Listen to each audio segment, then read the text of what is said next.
Welcome back to another story on Infidelity Tales Lab. Before we begin, tell us, where in the world are you watching from? Now, let's dive into today's story. Tyler Peters adjusted his tie as he waited in the sterile fluorescent glow of Greenfield Pharmacy. The afternoon sun streamed through the windows, casting long shadows across the waiting area where a handful of customers shuffled in quiet desperation. At 34, Tyler had built a reputation as one of the most meticulous financial analysts in Chicago, a man who could spot irregularities in data that others missed. His methodical nature and sharp instinct had earned him a corner office and the respect of his colleagues. But today, he wasn't thinking about spreadsheets or quarterly reports. Casey, his wife of 6 years, stood beside him, her auburn hair catching the light as she scrolled through her phone. She'd been feeling increasingly unwell over the past few months. Chronic fatigue, headaches, and episodes of confusion that their family doctor, Dr. Elias McGrath, had attributed to stress from her demanding job as a pediatric nurse. The prescription she was picking up today was supposed to help with what McGrath had diagnosed as early-onset anxiety disorder with minor cognitive symptoms. Tyler had always been protective of Casey, but lately, his concern had deepened into something closer to alarm. The woman who had once worked 12-hour shifts with boundless energy now struggled to stay awake through dinner. The quick-witted nurse, who could juggle multiple critical patients, now forgot simple conversations they'd had the day before. Next, called Joe Sullivan, the pharmacist Tyler had come to know over their frequent visits. Sullivan was a burly man in his 50s with graying temples and sharp blue eyes behind wire-rimmed glasses. He'd been working at this location for over 15 years, and Tyler had noticed he always took extra care with their prescriptions, often double-checking details that other pharmacists might rush through. Casey approached the counter with their insurance cards. "Picking up for Casey Peters," she said, her voice slightly hoarse, another recent development that worried Tyler. Sullivan's fingers flew across the keyboard, but when Casey's profile appeared on his screen, his expression shifted almost imperceptibly. Tyler, trained to notice the smallest details, caught the moment of hesitation, the slight tightening around Sullivan's eyes. "Mrs. Peters," Sullivan said carefully, "I need to verify your address. Could you step outside for just a moment? Sometimes our system has trouble with the street names in your neighborhood." Casey looked puzzled but nodded. "Of course." She glanced back at Tyler. "I'll be right outside." As soon as Casey disappeared through the automatic doors, Sullivan leaned forward, his voice dropping to an urgent whisper. "Sir, do not let her take this. Read the note on the receipt." He handed Tyler a sealed envelope along with the prescription bag. "Open it somewhere safe." Tyler's blood ran cold. "What are you talking about?" "Not here," Sullivan said, glancing around nervously. "Too many eyes. But your wife, she's in danger. That medication isn't what you think it is." Before Tyler could ask another question, Casey was walking back in, a confused smile on her face. "That was quick. They said the address was fine." Sullivan's demeanor instantly shifted back to professional cheerfulness. "All set, Mrs. Peters. Take 1 tablet daily with food, and call if you have any questions." Tyler's mind raced as they walked to the parking lot. His analytical brain was already cataloging anomalies: Sullivan's behavior, the sealed note, the mysterious address verification that took 30 seconds. Most concerning was the way Sullivan had looked at the medication order. Not like a routine prescription, but like something that genuinely alarmed him. In the car, Casey immediately reached for the prescription bag. "Finally, maybe this will help with these headaches." "Wait," Tyler said, gently taking the bag from her hands. "Let's get home first. I want to read through all the side effects and interactions." Casey laughed weakly. "You and your research. It's just anxiety medication, honey."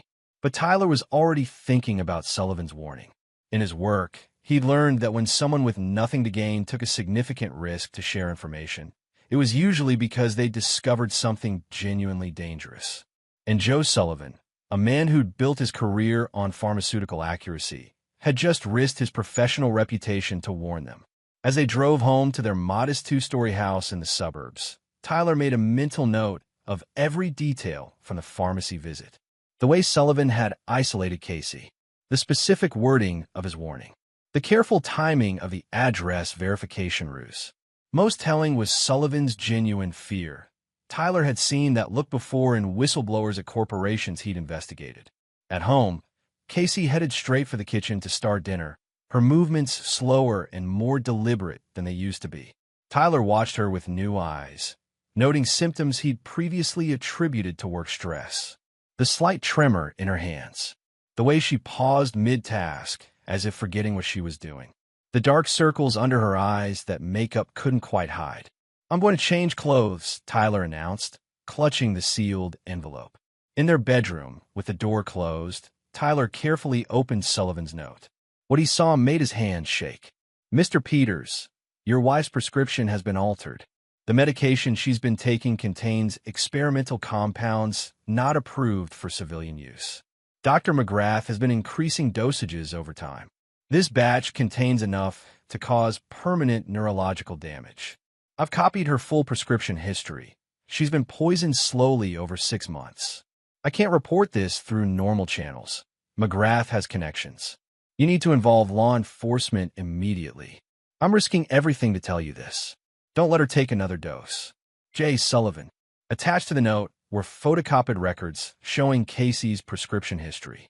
Tyler's financial training kicked in as he analyzed the data. The dosages had indeed been steadily increasing, and there were chemical compounds listed that he didn't recognize, but their scientific names suggested they were far more complex than simple anxiety medication. Tyler's hands clenched into fists as the full implications hit him. Someone had been systematically poisoning his wife, using her trust in the medical system against her. And that someone was Dr. Elias McGrath, a man they'd both trusted implicitly for 3 years.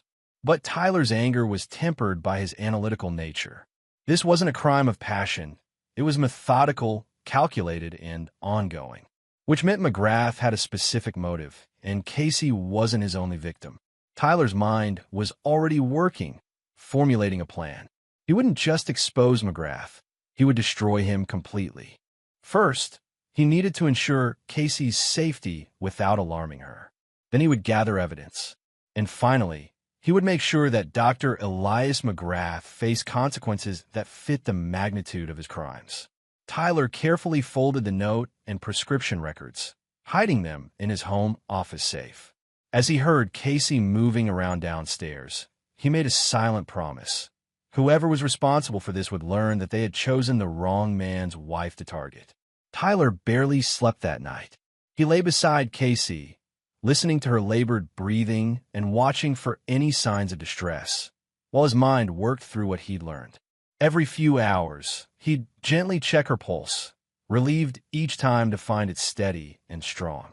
By dawn, he'd formed the outline of a plan that would require all of his analytical skills and more courage than he'd ever needed in his corporate investigations. Casey woke with another headache, reaching instinctively for the new prescription on her nightstand. Tyler's hand intercepted hers. "Let's wait until after breakfast," he suggested casually. "I read that these medications work better on a full stomach." She nodded absently, too tired to argue. As she showered, Tyler quickly replaced the dangerous pills with harmless vitamin B tablets he'd found in their medicine cabinet. They were similar enough in size and color that Casey wouldn't notice the difference, at least not immediately. After Casey left for her shift at the children's hospital, Tyler called in sick to his office, the first time he'd done so in over 2 years.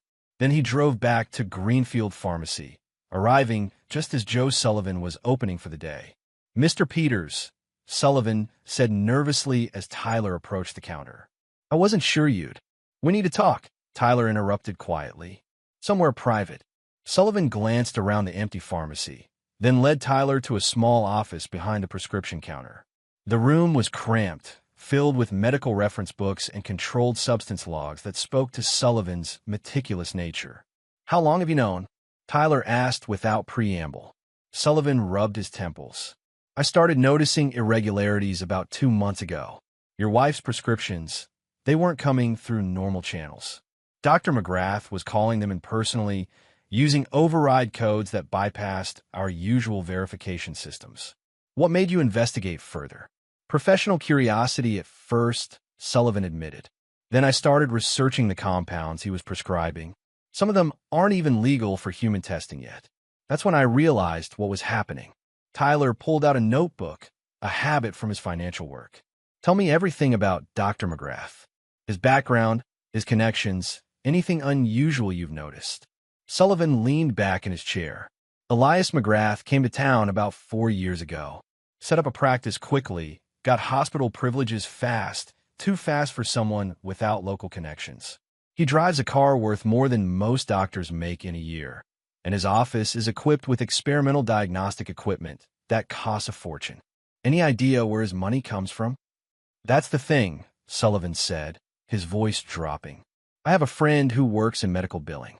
McGrath's patient load shouldn't generate enough revenue for his lifestyle, but he gets a lot of out-of-state visitors, people who fly in specifically to see him. Tyler's analytical mind was already making connections. How many other patients like Casey have you seen? Sullivan's face darkened. At least 12 over the past year. All women between 25 and 40. All started with vague symptoms like fatigue and confusion. All ended up on increasingly complex medication regimens. Tyler asked sharply. 2 of them died, Sullivan whispered, officially from complications of their underlying conditions. But I kept their prescription records. The drug combinations McGrath prescribed, they weren't treatments. They were experiments. Tyler felt a cold rage building in his chest, but he forced himself to maintain control. I need copies of everything you have. I can't. That would be a felony. Patient privacy laws. Joe, Tyler said firmly, my wife is going to die if we don't stop this. And so are other women. How many more deaths are you willing to have on your conscience? Sullivan stared at him for a long moment, then unlocked a filing cabinet.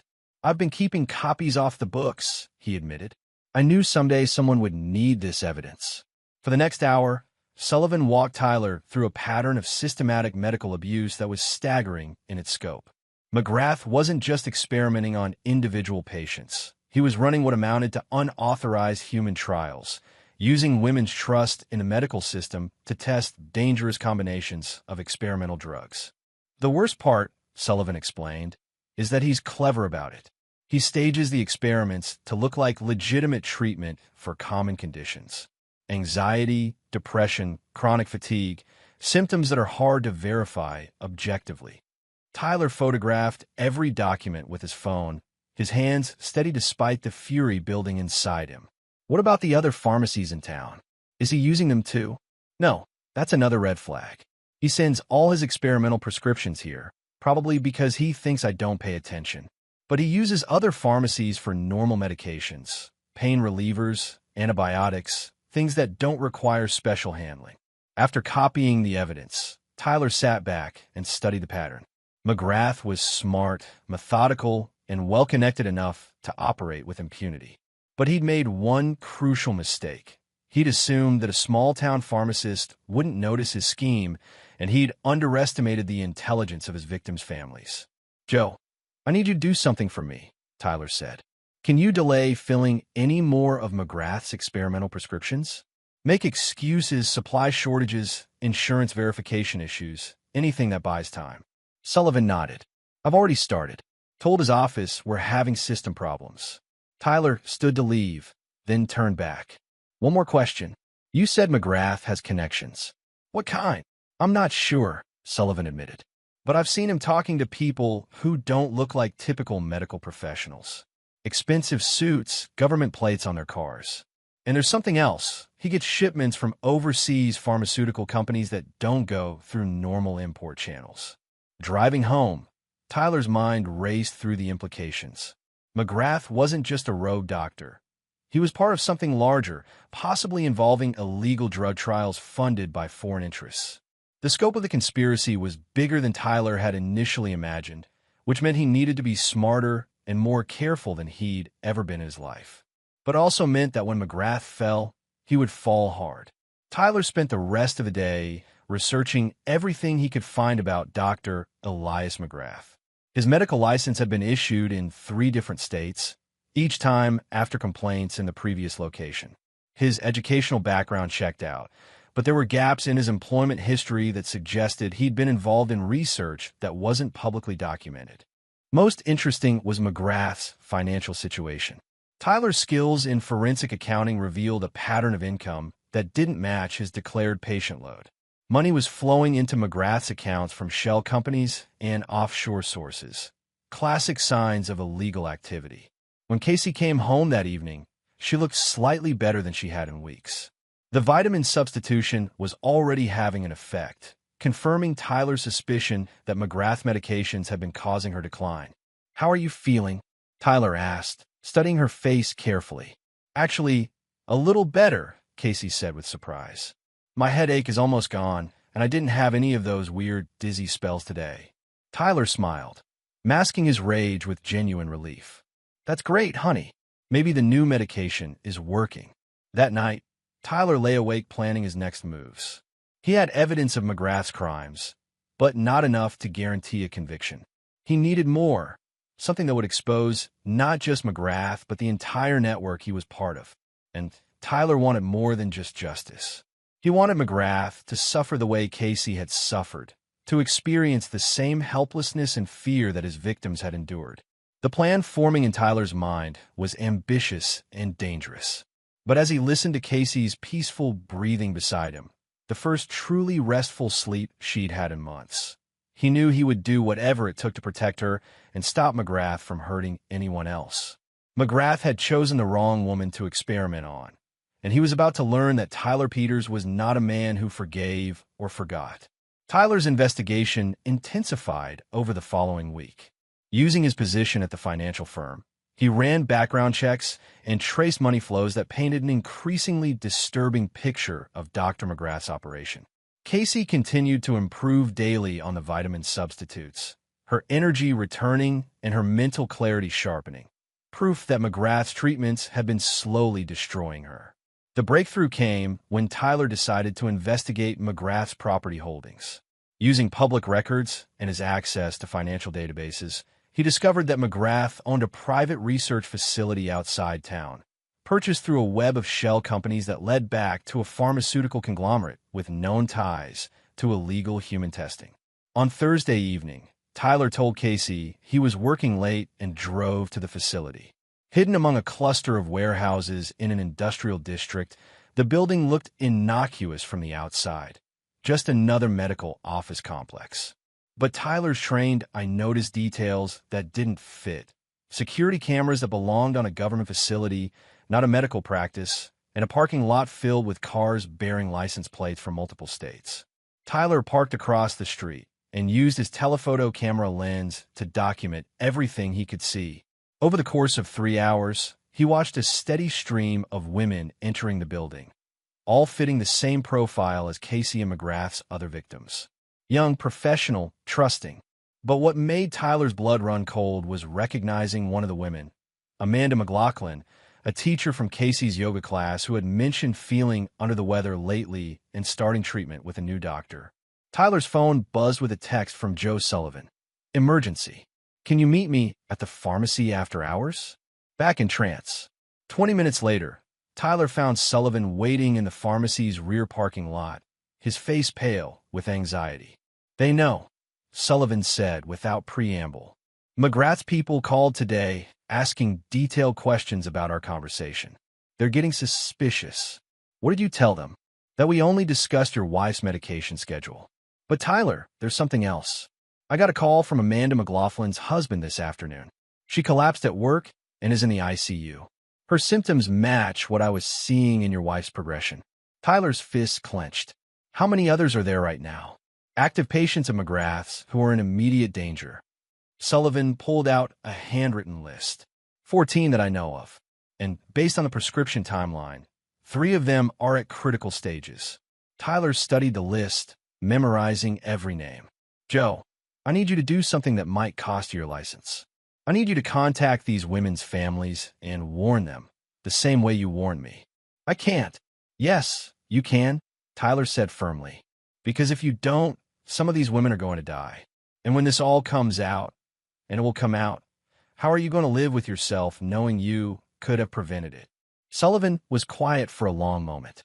"What's your plan?" I'm going to expose everything. But I need more evidence, and I need to make sure McGrath can't destroy records or disappear when he realizes we're onto him. He's planning something, Sullivan said. I overheard one of his assistants on the phone today. They're talking about accelerating the timeline and completing Phase 3 trials. Tyler's analytical mind processed this new information. Phase 3 trials meant McGrath was close to completing whatever illegal research he was conducting, which meant he would soon have no more use for his current test subjects. I need to get inside that facility, Tyler said. That's insane. It's too dangerous. Not as dangerous as letting him continue. Tyler pulled out his phone and showed Sullivan the photos he'd taken. Look at this place, Joe. This isn't a small operation. McGrath is part of something bigger, and Casey isn't just a victim. She's a test subject in an illegal drug trial that could affect thousands of people if it's allowed to continue. Over the next hour, Tyler and Sullivan developed a plan. Sullivan would begin contacting the families of McGrath's other victims, using his position as their pharmacist to arrange consultations where he could warn them privately. Meanwhile, Tyler would gather the evidence needed to bring down not just McGrath, but the entire network he was working for. The next morning, Tyler called in another sick day and drove to the county courthouse to research McGrath's business licenses and permits. What he found confirmed his worst fears. The research facility was licensed for pharmaceutical compatibility testing, a vague designation that could cover almost anything. More disturbing were the permits for handling biological waste disposal and controlled substance research, indicators that whatever was happening at the facility involved dangerous materials and potentially lethal drugs. Tyler then spent the afternoon visiting 3 of the addresses on Sullivan's list, posing as an insurance investigator conducting routine policy reviews. What he found broke his heart. Families dealing with wives and daughters who were experiencing the same decline Casey had suffered, all trusting that Dr. McGrath's treatments would eventually help. At the home of Joyce Morton, a 28-year-old graphic designer, Tyler met her husband Walter, who was desperate for answers about his wife's deteriorating condition. She used to be so vibrant, Walter explained as they sat in his living room while Joyce slept upstairs. Now she can barely stay awake through the day. Dr. McGrath keeps saying it's a rare autoimmune condition, but the medications don't seem to help. Tyler carefully explained what he discovered, showing Walter the evidence Sullivan had provided. The man's face went through the same progression Tyler had experienced: disbelief, anger, and finally, determination. "What can I do?" Walter asked. "Get your wife away from McGrath immediately," Tyler said. "Make up any excuse, second opinion, insurance issues, family emergency. Just stop the treatments and document everything." By the end of the day, Tyler had spoken with 6 families and found the same pattern in each case. Women in their prime being systematically poisoned by someone they trusted completely. That evening, as Casey prepared dinner with energy Tyler hadn't seen in months, he made a decision that would change everything. He wasn't just going to expose McGrath's crimes. He was going to make sure the doctor experienced the same helplessness and fear his victims had endured. Tyler had spent his career solving complex puzzles and identifying patterns others missed. Now he would use those same skills to construct a trap that McGrath wouldn't see coming until it was too late. The plan taking shape in Tyler's mind was elaborate and would require precise timing. But when it was complete, Dr. Elias McGrath would learn that some people fought back, and when they did, they fought to win. As Tyler watched Casey laughing at something on TV, the first genuine laughter he'd heard from her in months, he felt his resolve crystallize into something unbreakable. McGrath had taken nearly a year of his wife's life and threatened to take much more. Now Tyler Peters was going to take everything McGrath had. 3 weeks into his investigation, Tyler had gathered enough evidence to convince any prosecutor, but he sensed there were deeper layers to McGrath's operation that remained hidden. The breakthrough came from an unexpected source: Charlie Conley, a private investigator Tyler had worked with during corporate fraud cases. "You've stumbled onto something bigger than you realize," Charlie said as they met at a downtown coffee shop. Tyler had hired him to conduct surveillance on McGrath's facility and dig into the doctor's background through channels Tyler couldn't access. Charlie slid a thick folder across the table. McGrath isn't just running illegal drug trials. He's part of a human trafficking network that specializes in medical experimentation. The women he targets aren't random. They're specifically selected based on genetic markers and health profiles. Tyler's blood chilled as he opened the folder. Inside were surveillance photos showing McGrath meeting with men in expensive suits, documents indicating wire transfers from overseas pharmaceutical companies, and most damning, a list of over 40 women who had been treated by McGrath over the past 3 years. 12 of them are dead, Charlie continued quietly. Official causes of death range from heart failure to sudden neurological events, but the timing corresponds perfectly with the progression of McGrath's experimental treatments. Why hasn't anyone noticed the pattern? Because McGrath is smart about geographic distribution. He moves between 3 different states, sets up practice in small towns where one doctor's death rate doesn't trigger statistical alarms. By the time anyone might notice, he's already moved on. Tyler studied the photographs of McGrath with his associates. Who are these people? Best I can determine, representatives from Apex Pharmaceutical Research, a company with ties to several foreign governments. They're paying McGrath to conduct trials that would be impossible to get approved through legitimate channels. The scope of the conspiracy was staggering. McGrath wasn't just a road doctor. He was part of an international network that used American women as unwitting test subjects for experimental drugs, then disposed of the evidence by letting the victims die from natural causes. There's more, Charlie said. McGrath has been building profiles on the husbands and families of his victims. He targets women married to men who are unlikely to ask difficult questions, men who trust the medical system and don't have the resources or knowledge to investigate properly. Tyler's hands clenched, except he chose wrong this time. Very wrong. But Tyler, these people have killed to protect their operation. If they realize you're a threat, let them come, Tyler said quietly. I'm done being careful. That afternoon, Tyler received a call from Joe Sullivan with urgent news. McGrath just placed a massive order for a drug compound I've never seen before. The chemical formula suggests it's designed to cause rapid organ failure that would mimic natural disease progression. How many doses? Enough for every woman currently in his program. Tyler, I think he's planning to eliminate all the current test subjects and disappear. Tyler's mind raced. McGrath was preparing to close down his operation, which meant Casey and 13 other women were in immediate mortal danger. The time for careful investigation had passed. Now, Tyler needed to act. Joe, I need you to stall that order. Tell them you need additional authorization from the DEA or make up any bureaucratic delay you can think of. Already done, but I can only buy maybe 48 hours before they get suspicious. Tyler's plan had been evolving for weeks, but now it crystallized into something concrete and deadly. He wouldn't just expose McGrath.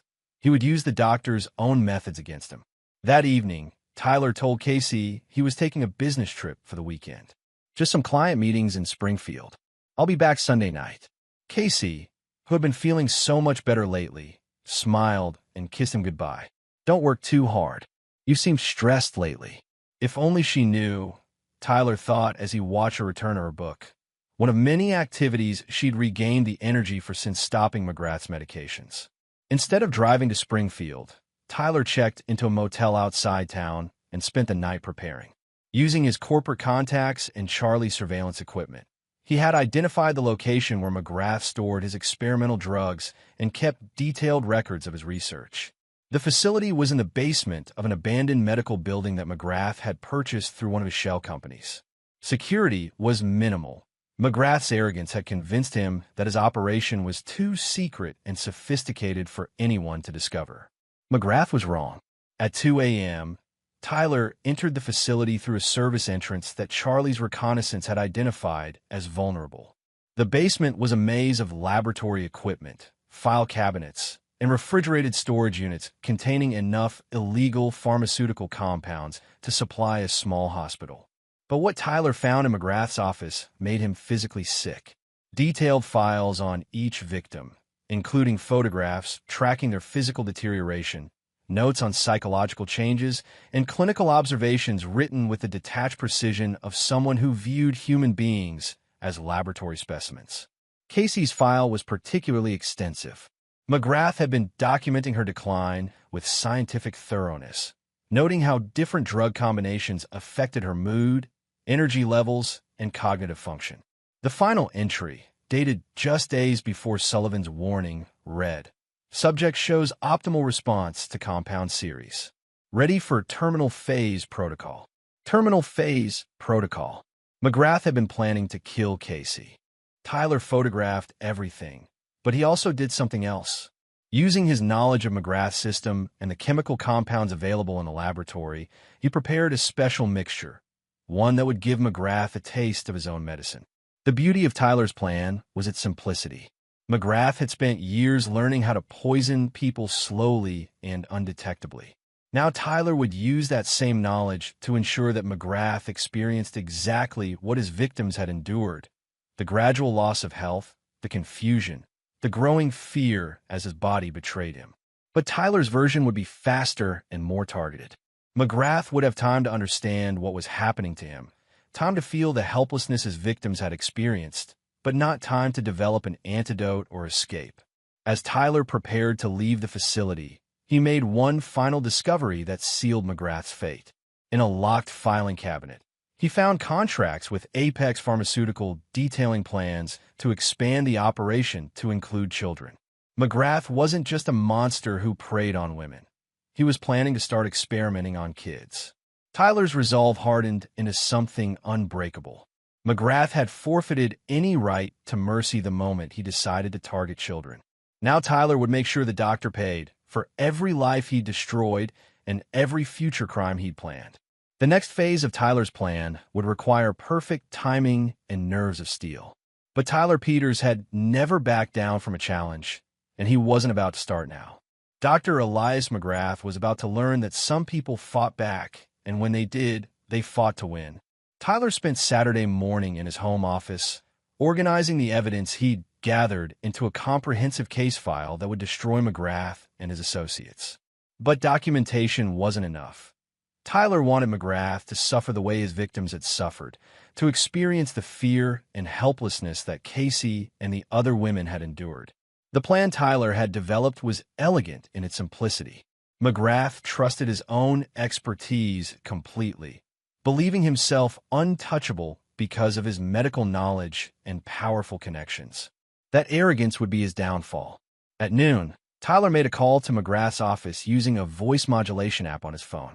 He identified himself as Dr. Kenneth Hurst from Apex Pharmaceutical Research, requesting an urgent meeting to discuss accelerating the timeline for Phase 3 completion. McGrath's assistant put Tyler through immediately. "Dr. Hurst, I wasn't expecting your call until next week," McGrath said, his voice carrying the smooth confidence Tyler had come to despise. "There have been developments," Tyler replied, carefully modulating his voice to match the professional tone he'd heard in Charlie's surveillance recordings. "The board is concerned about increased scrutiny from federal agencies. We need to complete current trials and sanitize the research facility within 72 hours. Tyler could hear McGrath's sharp intake of breath. "That's impossible. The subjects aren't ready for terminal protocols." "Make them ready," Tyler interrupted, "and we need you to personally oversee the disposal of all physical evidence. Our contact will meet you at the facility tomorrow night at 11 p.m. with final payment and extraction arrangements." After hanging up, Tyler smiled grimly. McGrath's greed and paranoia would drive him to the meeting, where Tyler would be waiting with a very different kind of conclusion to their relationship. That afternoon, Tyler visited Walter Rowe, whose wife Joyce was one of McGrath's more recent victims. Tyler had been working with Walter to document Joyce's decline and gather evidence of McGrath's methods. "How is she doing?" Tyler asked as they sat in Walter's kitchen. "Better, actually. We took your advice and stopped seeing McGrath. Told him we needed a second opinion. Joyce's energy has been coming back gradually." Tyler nodded. "Good. Walter, I need to ask you to do something that might seem strange. I need you to call McGrath's office tomorrow morning and schedule an emergency appointment for Monday. Tell them Joyce had a severe reaction to stopping her medication and needs immediate intervention." Walter looked confused. "But we know the medication was making her worse." "Exactly. But McGrath doesn't know that we know. He'll see Joyce's relapse as proof that his patients can't survive without his treatments. It will make him overconfident and careless.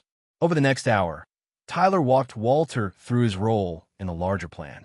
Walter would be one of several family members creating distractions and complications that would force McGrath to make mistakes, exposing himself to the legal consequences Tyler had prepared. What about the other families? Walter asked. Joe Sullivan has been contacting them all week. By Monday morning, McGrath will be dealing with multiple medical emergencies from patients whose families are suddenly asking difficult questions about their treatments. Tyler's plan was designed to overwhelm McGrath's ability to maintain his careful facade. When people were stressed and panicked, they made errors that revealed their true nature. Sunday evening, Tyler kissed Casey goodbye and told her he was meeting a client for a late dinner. Casey, now feeling almost completely back to her normal self, barely looked up from the medical journal she was reading, another sign of her returning mental acuity. "Don't be too late," she said absently. "I want to hear about your business trip." Tyler drove to the abandoned medical facility where McGrath stored his research materials. Using the access codes he'd observed during his previous infiltration, Tyler entered the building and made his way to the basement laboratory. The space was exactly as he'd left it, filled with equipment and substances that represented years of human suffering. Tyler had spent the week studying McGrath's methods, learning how the doctor had slowly poisoned his victims with compounds that mimicked natural disease progression. Now Tyler would use that same knowledge for justice. At 10:45 p.m., Tyler heard footsteps in the corridor above. McGrath had arrived early, probably to prepare for what he thought would be a meeting with his apex pharmaceutical contact. Tyler smiled as he heard the doctor's confident footsteps descending to the basement laboratory. "Dr. Hurst," McGrath called as he entered the lab. "I wasn't expecting you to be here yet." Tyler stepped out of the shadows, his face calm despite the rage burning in his chest. "Hello, Dr. McGrath. I'm not Dr. Hurst." McGrath's face went through a rapid sequence of expressions: confusion, recognition, and finally, fear. "Mr. Peters, what are you doing here?" "I'm here to discuss my wife's treatment," Tyler said calmly, "and the treatment of 13 other women you've been slowly murdering." McGrath's hand moved toward his phone, but Tyler was faster. Years of staying in shape and the adrenaline of righteous anger gave Tyler speed and strength that the sedentary doctor couldn't match. "Sit down," Tyler commanded, gesturing to a chair in the center of the lab. "We have a lot to discuss." McGrath's eyes darted around the lab, looking for escape routes or weapons. "Mr. Peters, I think there's been a misunderstanding." "The only misunderstanding," Tyler said, "was yours. You thought you could experiment on my wife without consequences. You thought you could kill women and hide behind your medical credentials. You were wrong." Tyler pulled out a syringe filled with a clear liquid, one of McGrath's own experimental compounds, modified using the doctor's own research notes. "This contains a fascinating cocktail of the same substances you've been giving Casey, but I've concentrated the dosage and accelerated the timeline." McGrath's face went pale. "You can't do this. I'm a doctor." "So were the Nazi doctors at Mengel's camps," Tyler said coldly. "That didn't make their experiments any less evil." For the next hour, Tyler methodically dismantled McGrath's psychological defenses, forcing the doctor to confront the full scope of his crimes. Tyler showed him photographs of every woman who had died, read excerpts from medical records documenting their suffering, and described the impact on their families. "Please," McGrath finally whispered, "I can make this right. I can provide antidotes, testify against Apex Pharmaceutical, expose the entire network." "You can and you will," Tyler agreed. "But first, you're going to experience what your victims experienced." Tyler injected McGrath with a carefully calculated dose of the doctor's own experimental compound. Not enough to kill him, but enough to cause the same neurological symptoms that Casey and the others had endured. "What have you done to me?" McGrath gasped as the drug took effect. "I've given you a choice," Tyler said.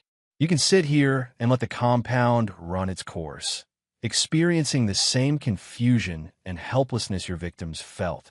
where you can cooperate fully with the authorities and spend whatever time you have left making amends for your crimes. As McGrath began to show the early symptoms of his own experimental protocol, tremors, disorientation, and growing panic, Tyler placed a digital recorder on the table. "Start talking," Tyler commanded. "Everything. The names of your contacts at Apex Pharmaceutical, the locations of other research facilities, the complete list of women you've experimented on. Leave out one detail, and I walk away and let you discover exactly how effective your own research has been." McGrath, now experiencing firsthand the terror his victims had lived with for months, began to confess everything. Tyler Peters had spent his career solving complex puzzles, but this was the most satisfying solution he'd ever achieved. Justice, it turned out, was simply a matter of making sure people experienced the consequences of their own actions. McGrath's confession lasted through the night.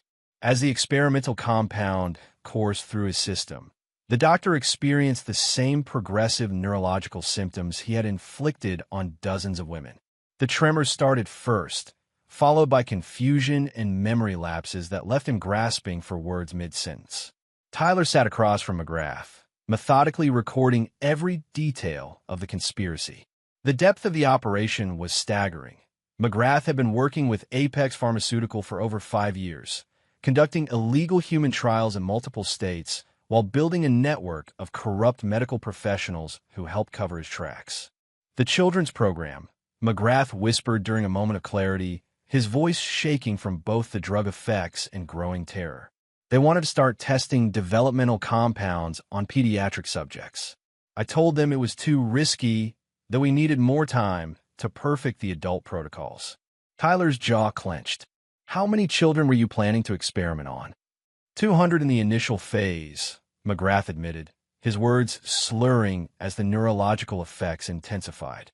"Kids with learning disabilities, behavioral problems, children whose parents were desperate enough to try experimental treatments." Tyler forced himself to remain calm, though every word from McGrath's mouth made him want to strangle the doctor with his bare hands. Instead, he continued methodically documenting every aspect of the conspiracy, knowing that McGrath's confession would be worthless if Tyler let his emotions compromise the evidence.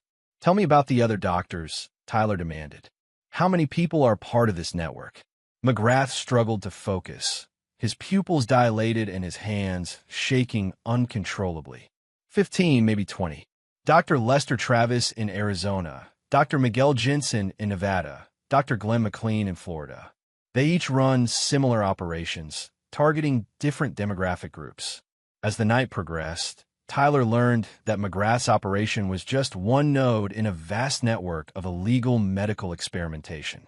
Apex Pharmaceutical had been using American citizens as unwitting test subjects for drugs that would eventually be sold to foreign militaries and intelligence agencies. "The compounds we were developing," McGrath continued, his voice becoming more distorted, "they weren't for treating disease. They were for controlling populations. Slow-acting neurological agents that could be introduced into water supplies or food distribution systems." Tyler's blood ran cold. The implications were beyond anything he had imagined. This wasn't just about illegal drug trials. It was about developing weapons for biological warfare. "Who else knows about this?" Tyler pressed. "What government officials are involved?" McGrath's laugh was bitter and broken. "You think governments aren't already aware? Half our funding comes from intelligence agencies who want plausible deniability for research they can't conduct officially." By dawn, Tyler had recorded over 8 hours of detailed confessions covering multiple criminal conspiracies involving dozens of perpetrators and hundreds of victims. McGrath, now experiencing severe cognitive impairment and motor function loss, had revealed the locations of research facilities, bank account numbers, and contact information for his co-conspirators. "Please," McGrath begged, his words barely comprehensible. "The antidote. I can't think clearly. I'm forgetting things." "So did Casey," Tyler said coldly. "So did Joyce Morton and Amanda McLaughlin and every other woman you poisoned. The difference is that they were innocent, and you're getting exactly what you deserve." Tyler checked his watch. It was time for the next phase of his plan. He had what he needed to destroy the entire network.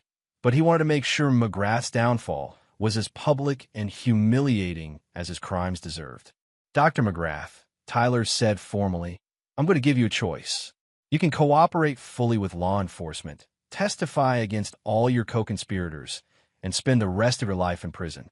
Or I can leave you here to experience the full effects of your own experimental protocol." McGrath's eyes, now unfocused and filled with terror, struggled to meet Tyler's gaze. What do you want me to do?"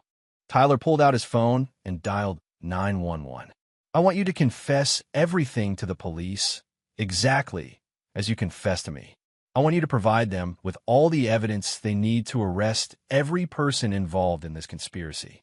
And I want you to do it knowing that every moment of suffering you experience from now on is a fraction of what you put innocent women through." As sirens approached in the distance, Tyler administered a partial antidote to McGrath, enough to ensure the doctor would be coherent for questioning, but not enough to completely reverse the effects of his own experimental compound. "The police are going to find you here, surrounded by evidence of your crimes, in the midst of a neurological episode caused by your own illegal drugs," Tyler explained. "Your confession will be on record, and all the evidence they need will be in plain sight." Tyler gathered the recording equipment and evidence files, preparing to leave before the authorities arrived. But first, he wanted to ensure McGrath understood the full scope of his defeat. "Your associates at Apex Pharmaceutical are going to abandon you," Tyler said. "They'll deny everything, destroy what evidence they can, and probably arrange for your death in prison to prevent you from testifying. You spent years thinking you were untouchable, but you're about to learn what real powerlessness feels like." McGrath tried to respond, but the words came out as incoherent mumbling. The neurological damage was progressing exactly as Tyler had calculated, enough to make McGrath suffer, but not enough to prevent him from facing justice. As Tyler slipped out of the building through the same service entrance he'd used to get in, he could hear police cars pulling into the parking lot. Soon they would find McGrath in his laboratory of horrors, surrounded by evidence of crimes that would shock even experienced law enforcement officers. Tyler drove home as the sun rose over the city, feeling a satisfaction deeper than anything he'd experienced in his professional career. He had used his analytical skills and methodical nature to solve the most important puzzle of his life, and the solution had been devastating for the people who had threatened everything he cared about. Casey was still sleeping when Tyler quietly entered their bedroom. She looked peaceful and healthy, her color restored and her breathing steady. Tyler watched her for a moment, thinking about how close he had come to losing her to McGrath's evil scheme. Now McGrath would face consequences that would make him understand, for whatever time he had left, what it meant to be powerless and afraid. It was exactly what justice looked like when delivered by someone who understood that some crimes demanded more than just imprisonment. Tyler Peters had set out to protect his wife and expose a conspiracy. He had accomplished both goals with a thoroughness that would serve as a warning to anyone else who might consider targeting innocent people for their own twisted purposes. The trap had been set, sprung, and closed. Now it was time to watch the rest of the network fall. Tyler woke up Monday morning to find Casey already in the kitchen, making breakfast with an energy and focus she hadn't shown in almost a year. She was humming softly while scrambling eggs, completely unaware that her husband had spent the weekend orchestrating the downfall of the man who had nearly killed her. "You're up early for someone who had a late business dinner," Casey observed with a smile. "Couldn't sleep," Tyler said truthfully. "How are you feeling?" "Amazing, actually. I think I've finally turned a corner with whatever was making me sick. Maybe it was just stress after all." Tyler's phone buzzed with a news alert. Local doctor arrested in connection with illegal medical experiments. The story was already breaking, though the full scope of McGrath's crimes wouldn't become public for several more hours. At work, Tyler maintained his normal routine while monitoring news reports and police communications through contacts Charlie Conley had provided. McGrath had been found in his laboratory at 6:15 a.m., suffering from severe neurological symptoms and surrounded by evidence of multiple felonies. The doctor's incoherent rambling had led police to a recording device containing hours of detailed confessions. By noon, Federal agents were executing search warrants at locations across 3 states based on information McGrath had provided during his drug-induced testimony. Tyler's phone rang during his lunch break. It was Joe Sullivan calling from the pharmacy. "Tyler, have you seen the news? They arrested McGrath this morning." "I saw that," Tyler replied carefully. "What are people saying?" "The FBI raided his office this morning and seized all his patient records. They're calling it the largest medical fraud investigation in state history." "But Tyler, there's something else. Agents came by the pharmacy asking about McGrath's prescriptions. They want to interview me this afternoon." "Tell them everything," Tyler said. "This is your chance to make sure McGrath can never hurt anyone again." That afternoon, Tyler received a call from Special Agent Jacqueline Hunt of the FBI's Healthcare Fraud Division. She wanted to interview Tyler and Casey about their experiences with Dr. McGrath. "We understand your wife was a patient of Dr. McGrath's," Agent Hunt said when they met at the federal building downtown. "We're trying to establish a timeline of his illegal activities and identify all potential victims." Tyler had prepared carefully for this moment. "My wife was being treated for anxiety and fatigue. The medications didn't seem to help, so we were considering seeking a second opinion." "Did you ever notice anything unusual about Dr. McGrath's practice? Anything that seemed out of the ordinary?" Tyler pretended to think carefully. "Now that you mention it, he did seem to order a lot of tests that other doctors had said were unnecessary. And Casey's symptoms actually seemed to get worse while she was under his care." Agent Hunt made notes while Tyler provided a carefully edited version of events. He mentioned his concerns about Casey's declining health, the unusual medications McGrath had prescribed, and his growing suspicions about the doctor's methods. "Mr. Peters, we've discovered evidence that Dr. McGrath was conducting unauthorized drug trials using unwitting patients as test subjects. Your wife appears to have been one of those patients." Tyler allowed his face to show shock and anger. "You're saying he was experimenting on Casey without our knowledge?" "That's exactly what we're saying. Dr. McGrath has confessed to using at least 40 women as test subject for experimental pharmaceutical compounds. Several of his victims died from complications related to these unauthorized treatments." Tyler's performance was flawless, the reaction of a man learning for the first time that his wife had been the victim of a monstrous crime. Inside, he felt only satisfaction that McGrath's confession was holding up under federal scrutiny. Over the next several hours, Agent Hunt walked Tyler through McGrath's operation in detail. The FBI had already begun arresting co-conspirators based on the information McGrath had provided during his breakdown. Apex Pharmaceuticals' offices in 3 countries had been raided simultaneously, and several government officials were under investigation for their roles in facilitating the illegal research. "The scope of this conspiracy is unlike anything we've seen," Agent Hunt admitted. Dr. McGrath's group was developing compounds for biological warfare applications, using American citizens as unwitting test subjects. The international implications are staggering. Tyler learned that McGrath's condition had stabilized somewhat, but he was still suffering from significant neurological impairment, a condition that would likely be permanent. The doctor was being held under heavy security at a federal medical facility, both for his own protection and to prevent his co-conspirators from silencing him. "Will he be able to testify?" Tyler asked. "Eventually, yes. His cognitive function is impaired, but he's lucid enough to provide testimony. Ironically, the neurological damage he's experiencing is consistent with exposure to the same compounds he was testing on his victims." Tyler nodded gravely, a fitting end for someone who caused so much suffering. That evening, Tyler arrived home to find Casey watching the news coverage of McGrath's arrest. Her face was pale with shock as reporters described the scope of the doctor's crimes. "Tyler, that's my doctor," Casey said when he walked in. "The man they arrested for those terrible experiments. He's been treating me for months." Tyler sat beside his wife and held her as she processed the reality of what had happened to her. "The FBI wants to interview us both," he said gently. "They think you might have been one of his victims."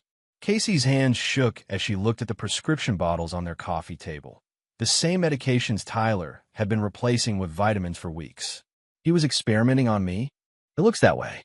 But Casey, you're safe now. He can't hurt you anymore." Over the following days, Tyler watched with satisfaction as McGrath's network crumbled.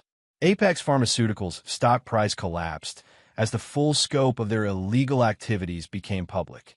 Government officials resigned in disgrace. Medical licenses were revoked across multiple states. Dr. Lester Travis was arrested in Arizona. Dr. Miguel Jensen was found dead in his Nevada office, apparently having taken poison rather than face prosecution. Dr. Glenn McLean attempted to flee to a non-extradition country, but was captured at the airport. The media coverage was relentless. McGrath's victims and their families appeared on television, sharing their stories of mysterious illnesses, declining health, and doctors who seemed more interested in conducting experiments than providing care. Tyler gave several interviews, presenting himself as a concerned husband who had trusted the medical system and nearly lost his wife as a result. His analytical background and articulate presentation made him an effective spokesman for the victims, someone who could explain the complex nature of McGrath crimes in terms the public could understand. The most disturbing aspect of this case, Tyler told a CNN reporter, is how McGrath used our trust against us. We went to him for help, and he saw us as test subjects. The violation of that trust is something that goes beyond just medical malpractice. It's a fundamental betrayal of everything the healing profession is supposed to represent. Behind the scenes, Tyler continued to work with federal investigators, providing information that helped them understand the full scope of McGrath's operation. His financial expertise was particularly valuable in tracing money flows and identifying shell companies used to fund the illegal research. Joe Sullivan became a key witness for the prosecution, his pharmacy records providing crucial evidence of McGrath's systematic poisoning of his patients. Walter Rowe and the other husbands Tyler had contacted formed a support group for families affected by McGrath's crimes. 3 weeks after McGrath's arrest, Tyler received a call from Agent Hunt with an update on the investigation. "We've arrested 23 people so far," she reported. The conspiracy reached into multiple government agencies and international pharmaceutical companies. "Your wife's case has become central to our prosecution strategy because we have such detailed records of McGrath's experimental protocols." "How is McGrath doing?" Tyler asked, though he already knew the answer. "Not well. The neurological damage is extensive and appears to be irreversible. His lawyers are trying to use his condition to argue that he's incompetent to stand trial. But our medical experts believe he's capable of understanding the proceedings and assisting in his defense." Tyler smiled grimly. McGrath would face trial, but he would do so while experiencing the same cognitive decline and physical suffering he had inflicted on his victims. It was a more perfect justice than any court sentence could provide. The trap Tyler had set had exceeded even his own expectations. McGrath was destroyed, his co-conspirators were falling one by one, and the entire conspiracy was being exposed to public scrutiny. Most importantly, Casey was safe and recovering her health daily. Tyler Peters had used his analytical skills and methodical nature to solve the most important puzzle of his life. The solution had been devastating for the people who had threatened everything he cared about, and completely satisfying for a man who understood that some crimes demanded creative justice. 6 months after McGrath's arrest, the trial that would determine his fate finally began. Tyler sat in the federal courthouse gallery, watching as the man who had nearly killed his wife shuffled into the courtroom under heavy guard. McGrath's appearance was shocking. The once confident doctor now moved with the uncertain gait of someone whose nervous system had been permanently damaged. The prosecution's case was devastating in its thoroughness. Lead prosecutor Amanda McLaughlin, no relation to McGrath's victim of the same name, methodically presented evidence of a conspiracy that had reached into the highest levels of government and international pharmaceutical companies. Tyler had been called as a key witness for the prosecution. As he took the stand, he looked directly at McGrath, noting with satisfaction the doctor's unfocused eyes and trembling hands, permanent reminders of the justice Tyler had delivered. "Mr. Peters," Prosecutor McLaughlin began, "please tell the court about your wife's experience with Dr. McGrath." Tyler's testimony was precise and devastating. He described Casey's gradual decline, the mysterious symptoms that worsened despite treatment, and his growing suspicions about McGrath's methods. He presented himself as a concerned husband who had trusted the medical system and nearly lost everything as a result. Did Dr. McGrath ever inform you that he was using your wife as a test subject for experimental drugs? The prosecutor asked. Never, Tyler replied firmly. We trusted him completely. We believed he was trying to help Casey recover for what he said was an anxiety disorder. Tyler's analytical background served him well on the witness stand. He was able to explain complex financial records that showed money flowing from Apex Pharmaceutical to McGrath's various shell companies, demonstrating the monetary motivation behind the doctor's crimes. Under cross-examination, McGrath's defense attorney attempted to portray Tyler as an overly suspicious husband who had misinterpreted legitimate medical treatment. But Tyler's calm demeanor and detailed knowledge of the evidence made him an unshakable witness. Mr. Peters, the defense attorney pressed, isn't it true that you conducted your own investigation into Dr. McGrath's practice? That you broke into his research facility and tampered with evidence? Tyler met the lawyer's gaze steadily. I never broke into any facility. I did conduct research into my wife's condition because I was concerned about her declining health. Any evidence the FBI found was discovered through their own investigation. It was technically true. Tyler had never forced entry into McGrath's facility, having used access codes he'd observed. And while he had tampered with evidence, that evidence had led directly to McGrath's confession and the exposure of the entire conspiracy. Joe Sullivan's testimony was particularly damaging to McGrath's defense. The pharmacist's detailed records showed a clear pattern of increasingly dangerous experimental compounds being prescribed to unwitting patients. Dr. McGrath's orders were unlike anything I'd seen in 15 years of pharmacy practice, Sullivan testified. The compounds he was prescribing weren't available through normal pharmaceutical channels. When I researched them, I discovered they were experimental drugs that hadn't been approved for human use. Casey's testimony was emotional but devastating. She described her gradual loss of energy, memory problems, and growing confusion, symptoms that had mysteriously begun to improve only after she stopped seeing McGrath. I trusted Dr. McGrath completely, Casey said, her voice strong despite the difficulty of reliving her ordeal. I thought he was helping me. I never imagined that someone I trusted with my health was actually poisoning me. The prosecution presented evidence from 43 victims of McGrath's experiments. 12 had died from complications directly related to the experimental compounds. The survivors described months or years of declining health, mysterious symptoms, and treatments that seemed to make them worse rather than better. Walter Rowe testified about his wife Joyce's experience, describing how McGrath had convinced them that her symptoms were caused by a rare autoimmune condition that required experimental treatment. Dr. McGrath preyed on our desperation, Walter said. When someone you love is suffering and a doctor offers hope, you won't believe them. He used our trust to turn my wife into a laboratory rat. The most damaging testimony came from former Apex pharmaceutical employees who had turned state's evidence. Dr. Charles Boyd, a former researcher for the company, described the systematic targeting of vulnerable women for illegal drug trials. McGrath was our most productive field researcher, Boyd testified.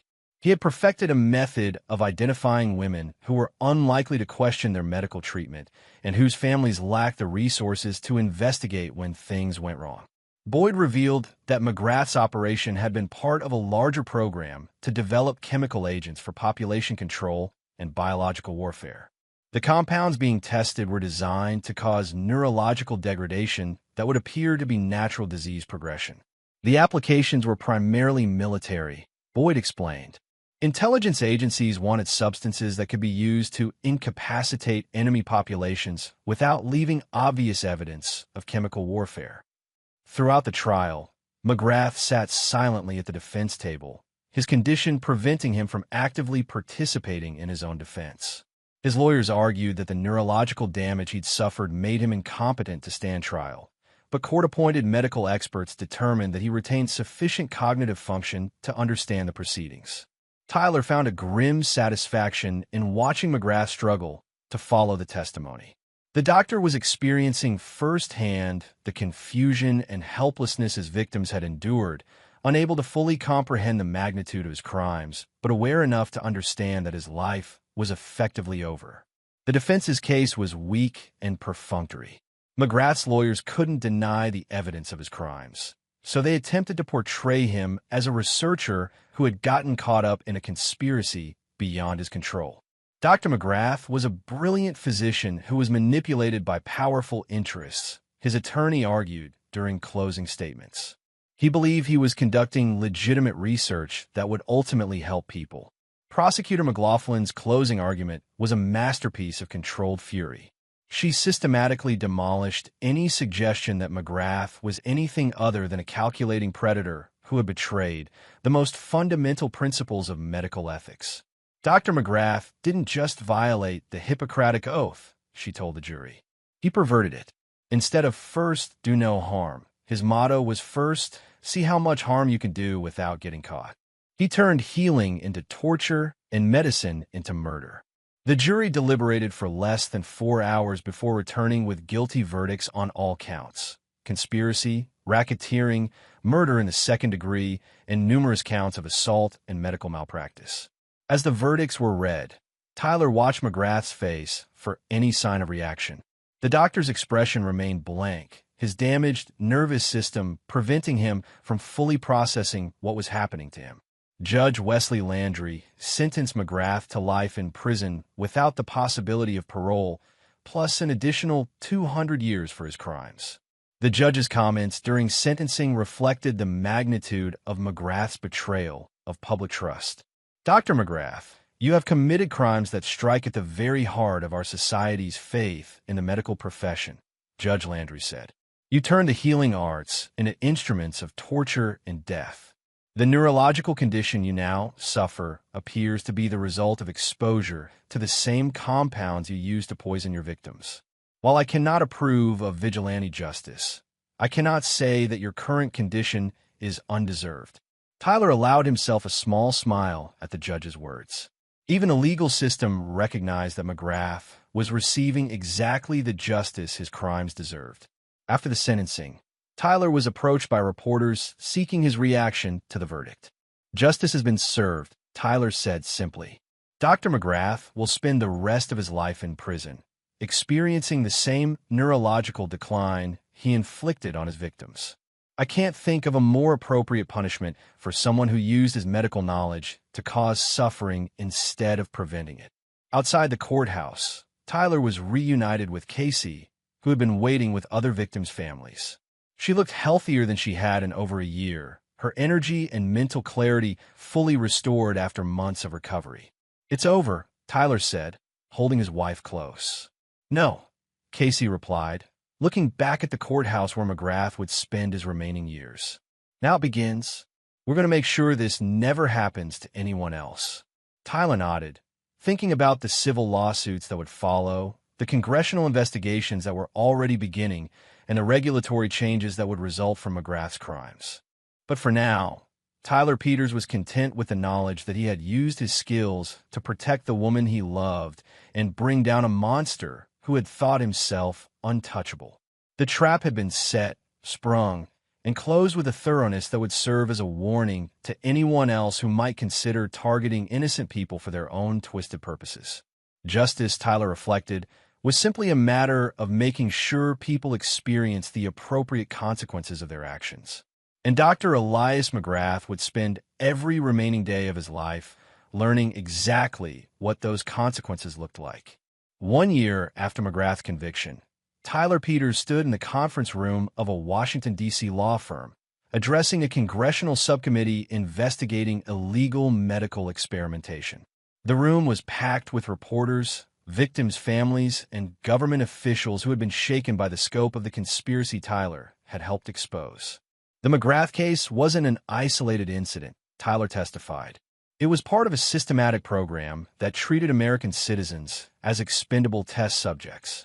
Our investigation identified at least 200 victims across 12 states, with connections to pharmaceutical companies in 6 countries. Tyler had become the unofficial spokesman for McGrath's victims, using his analytical skills and media presence to push for legislative changes that would prevent similar conspiracies in the future. The Peters Protocol, named in his honor, now required enhanced oversight of experimental drug trials and mandatory reporting of unusual prescription patterns. Casey sat in the gallery, watching her husband with pride. Her recovery had been complete, and she'd returned to her nursing career with a new passion for patient advocacy. Together, they had established the Casey Peters Foundation for Medical Ethics, which provided support for victims of medical abuse and funded research into detecting illegal human experimentation. Mr. Peters, asked Congresswoman Marie Jacobs, what changes do you believe are necessary to prevent another McGrath situation? Tyler leaned forward, his voice carrying the authority of someone who had personally dismantled a criminal conspiracy. We need mandatory cross-referencing of prescription databases across state lines. We need criminal background checks for doctors who relocate frequently. And we need to close the loopholes that allow foreign pharmaceutical companies to fund research that would be illegal in their own countries. After the hearing, Tyler was approached by Special Agent Jacqueline Hunt, who had led the FBI investigation into McGrath's network. Tyler, I wanted to thank you personally, Agent Hunt said. Your work helped us identify and prosecute the largest medical fraud conspiracy in U.S. history. 47 people have been convicted, and we've recovered over $200 million in illegally obtained research funding. Tyler nodded, thinking about the price that had been paid for those convictions. 12 women had died, and dozens of others had suffered permanent health consequences from McGrath's experiments. But their sacrifices had exposed a network of corruption that reached into the highest levels of government and international commerce. What about McGrath himself? Tyler asked. How's he doing? Agent Hunt's expression hardened. He's in maximum security at the Federal Medical Center in Springfield. His neurological condition has continued to deteriorate. He requires constant care and supervision, can barely speak coherently, and has trouble recognizing people from day to day. Tyler felt no sympathy for McGrath's condition. The doctor was experiencing exactly what he had intended for his victims, a slow, irreversible decline that would continue until his death. It was justice in its purest form. The irony is that McGrath's own research notes have been invaluable in treating his surviving victims, Agent Hunt continued. His detailed documentation of the poisoning process helped our medical team develop protocols for reversing the neurological damage in patients who received similar treatments. After the meeting, Tyler and Casey drove through Washington's evening traffic toward their hotel. They had plans to meet with other victims' families for dinner, continuing the support network that had formed during the investigation and trial. Do you ever think about what would have happened if Joe Sullivan hadn't warned us? Casey asked as they walked through Georgetown's historic streets. Tyler considered the question seriously. I think about it every day. McGrath's timeline suggested you had maybe 2 more weeks before the terminal phase protocol. If Sullivan hadn't risked his career to warn us. He didn't finish the sentence. Both of them understood how close they had come to a very different ending. Sometimes I wonder if there was another way, Casey said quietly. A way that didn't require you to do what you did to McGrath. Tyler stopped walking and turned to face his wife. Casey, McGrath was planning to start experimenting on children. Kids with learning disabilities whose parents were desperate enough to try anything. If I had just reported him to the authorities, how many children would have suffered while the bureaucracy moved slowly? How many would have died? Casey nodded, understanding the impossible choice Tyler had faced. I know you did what you had to do. It's just, sometimes I worry about what it cost you. Tyler smiled, thinking about the man he had been before discovering McGrath's crimes. Focused on spreadsheets and quarterly reports, content with a quiet suburban life. That man had been forced to become something harder and more dangerous when the people... It cost me some illusions about how the world works, Tyler admitted. But it taught me that sometimes ordinary people have to do extraordinary things to protect what matters most. At dinner, Tyler and Casey were joined by Walter and Joyce Rowe, Joe Sullivan and his wife, and several other families whose lives had been torn apart by McGrath's experiments. The conversation was both celebration and remembrance. joy at justice served, but sorrow for the women who hadn't survived to see their tormentor brought down. "I keep thinking about Amanda McLaughlin," said Joyce Rowe. "She was the same age as my daughter. If we had figured out what McGrath was doing just a few weeks earlier." Joe Sullivan, who had been quietly drinking his coffee, spoke up. "I should have acted sooner. I noticed the irregularities months before I warned Tyler. If I had been braver, Amanda and the others might still be alive." Tyler shook his head. "Joe, you saved lives by speaking up when you did. Without your warning, Casey would have died, and McGrath's operation would have continued indefinitely. You did the right thing." The pharmacist looked older than his 57 years, carrying the weight of knowledge that had come too late for some of McGrath's victims. But his testimony had been crucial in exposing the conspiracy, and his courage in breaking patient confidentiality laws had provided the evidence needed to bring down the entire network. As the evening wound down, Tyler reflected on the unexpected community that had formed around their shared trauma. Walter Rowe had become a close friend, bonding with Tyler over their shared experience of nearly losing their wives to a monster masquerading as a healer. Joe Sullivan had left pharmacy practice to work for the FDA, using his expertise to detect fraudulent prescription patterns. Even the prosecutors and FBI agents had become part of their extended family, united by their commitment to preventing similar crimes. The next morning, Tyler and Casey visited Arlington National Cemetery, where a memorial had been erected for victims of illegal medical experimentation. Amanda McLaughlin's name was engraved in black granite alongside 11 other women who had died as a result of McGrath's crimes. Casey placed flowers at the memorial while Tyler stood silently, thinking about the responsibility that came with survival. He had been given the skills and opportunity to stop McGrath, and he had used them effectively. But the weight of that success would stay with him forever. "Do you think we made a difference?" Casey asked as they walked back to their car. Tyler looked back at the memorial, where other visitors were reading the names of women who had trusted the wrong doctor. "I think we made sure that McGrath can never hurt anyone again. I think we exposed a conspiracy that would have continued killing people if we hadn't acted. And I think we've made it harder for the next McGrath to operate with impunity." It wasn't a complete victory. Nothing could bring back the women who had died or fully heal the trauma experienced by the survivors. But it was justice served by ordinary people who had refused to accept that monsters could operate without consequences. As they drove home to Chicago, Tyler's phone buzzed with a message from Agent Hunt. "New case in Oregon shows similar patterns to McGrath operation. Can you consult?" Tyler showed the message to Casey, who nodded grimly. "How many more are out there?" "We'll find out," Tyler replied, already thinking about the analytical work that would be needed to identify another potential conspiracy. "And when we do, we'll stop them." Tyler Peters had learned that evil often flourished because good people chose to look away or trust systems that were designed to be exploited. He had also learned that one person with the right skills and sufficient motivation could bring down even the most sophisticated criminal enterprise. The next McGrath was out there somewhere, preying on vulnerable people and hiding behind professional credentials. But Tyler Peters was also out there, along with Casey and their growing network of allies who understood that some fights were worth any cost. The trap had been set, sprung, and closed on Dr. Elias McGrath. Now, it was time to start building the next one. Tyler Peters had found his calling, and it was more important than any corporate analysis he'd ever conducted.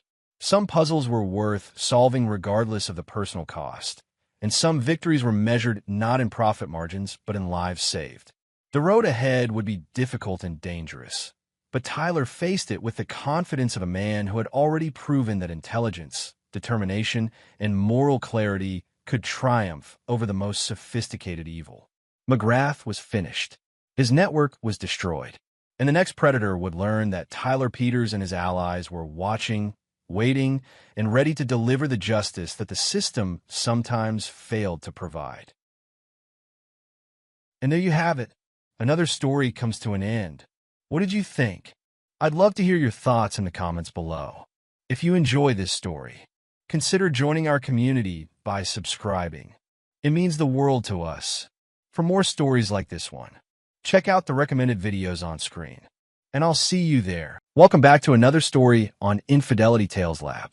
Before we begin, tell us, where in the world are you watching from? Now, let's dive into today's story. Chapter 1. The Perfect Life. Alexander Knowles stood at the floor-to-ceiling windows of his downtown office, watching the Seattle skyline glitter in the morning light. At 35, he had built an empire from nothing. Knowles Security Solutions was now the premier private military contractor on the West Coast. His hands, scarred from years of combat as a Navy SEAL, gripped his coffee mug as he reviewed the day's contracts. Another government job came in, Todd Taylor announced, striding into the office without knocking. At 33, Todd was Alexander's business partner and closest friend since their SEAL days. Where Alexander was methodical and calculating, Todd was impulsive and charming, a perfect complement in both business and war. Alexander turned, noting the excitement in Todd's eyes. What kind of job? Extraction mission. American diplomat's daughter kidnapped in Syria. Government can't officially intervene, but they're willing to pay 8 figures for her safe return. Todd dropped the classified folder on Alexander's mahogany desk. They specifically requested you lead the team. Alexander had earned his reputation through 12 years of flawless service. 3 Purple Hearts, 2 Bronze Stars, and a Medal of Honor adorned his office wall, testaments to battles fought in Afghanistan, Iraq, and classified operations across 3 continents. But those days were behind him now. He had Christina to think about.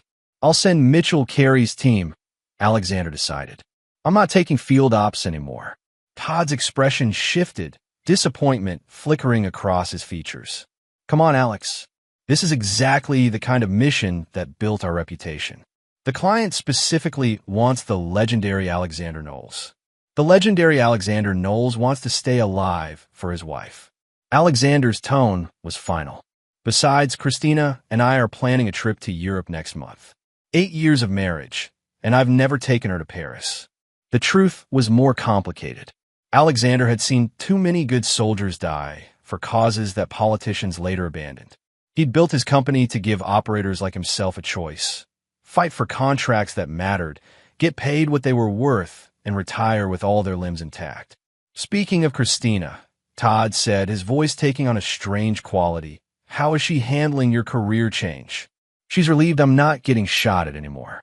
Alexander smiled, thinking of his wife's beautiful face when he'd announced his retirement from active operations 6 months ago.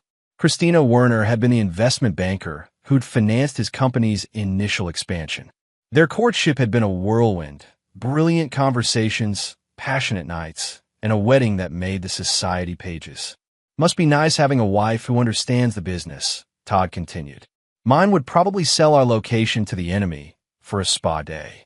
Alexander laughed, but something in Todd's comment sat strangely. Christina's not like that. She knew what she was getting into when she married me. Todd's phone buzzed. He glanced at it, and Alexander caught a flash of something. Guilt? Panic? Before Todd's usual grin returned. Speaking of wives, I should get home. Dinner plans with the family. After Todd left, Alexander remained at his window, watching the sun set over Elliott Bay. His office phone rang, Christina's office number. Hey, beautiful, he answered. Ready for dinner? I made reservations at that place you love. I have to work late tonight. Christina's voice sounded strained. The Morrison account is exploding, and the partners need me to handle the damage control. Again, Alexander frowned. This was the 4th time this month. Christina, you've been working 60-hour weeks.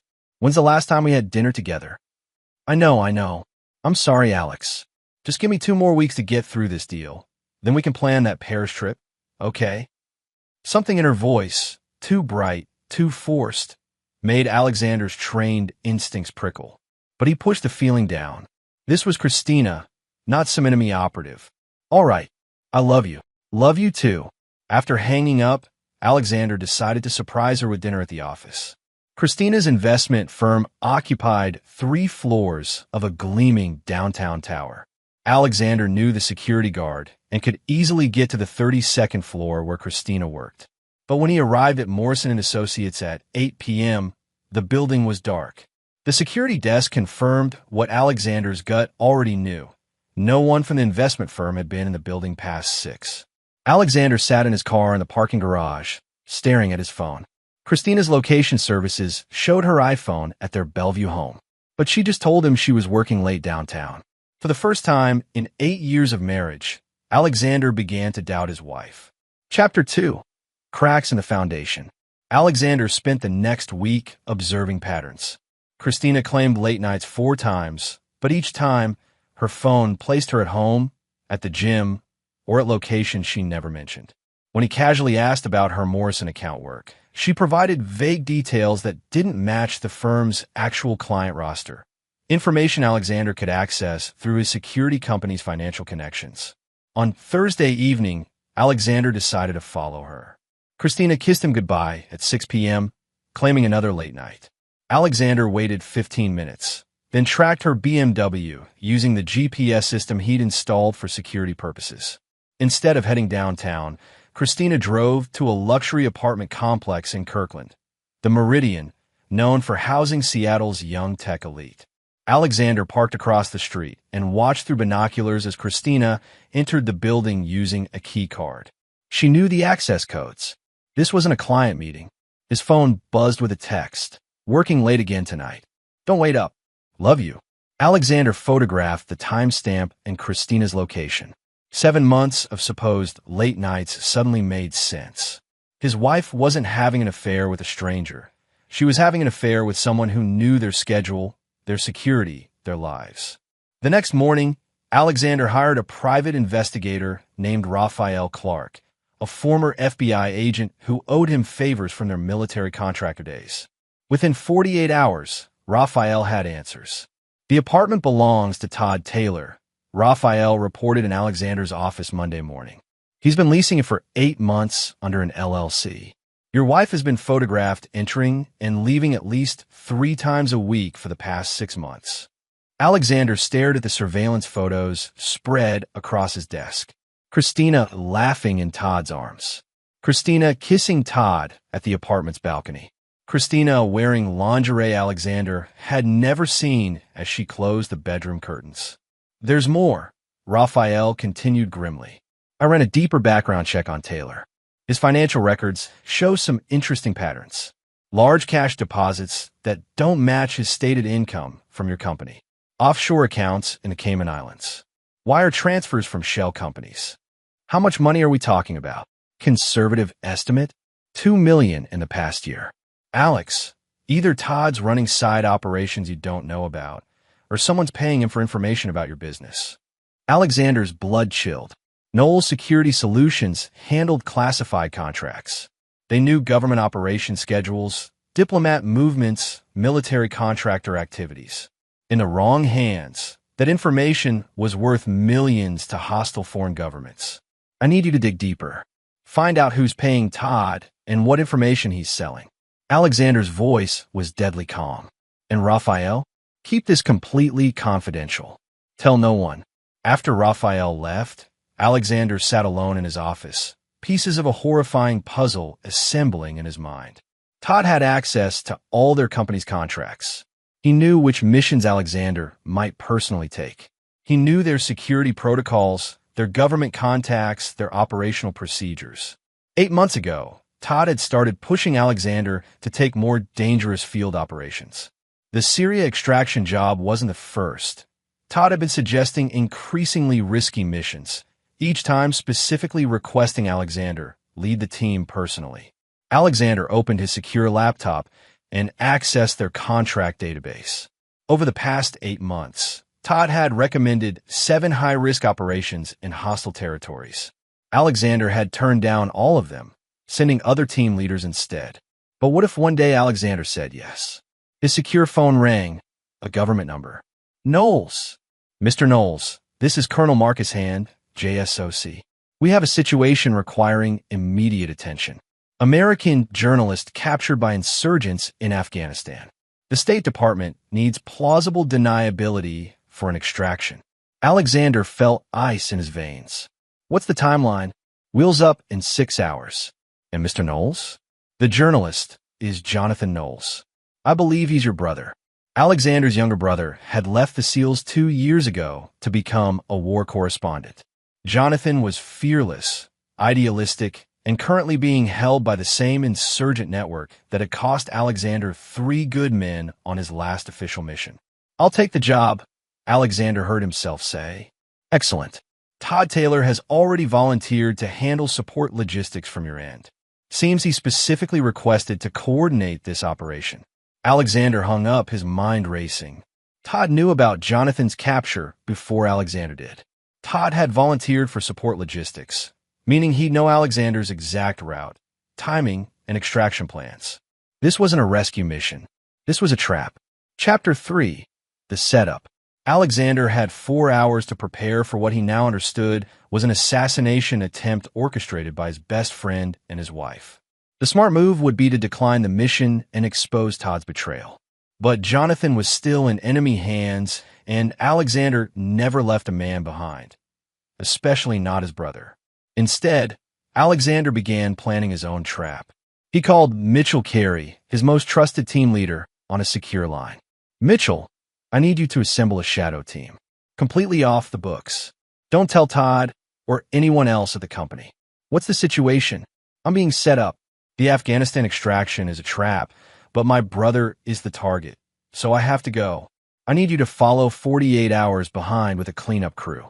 Alexander spent the next 3 hours creating false operational plans to feed Todd while developing his real strategy.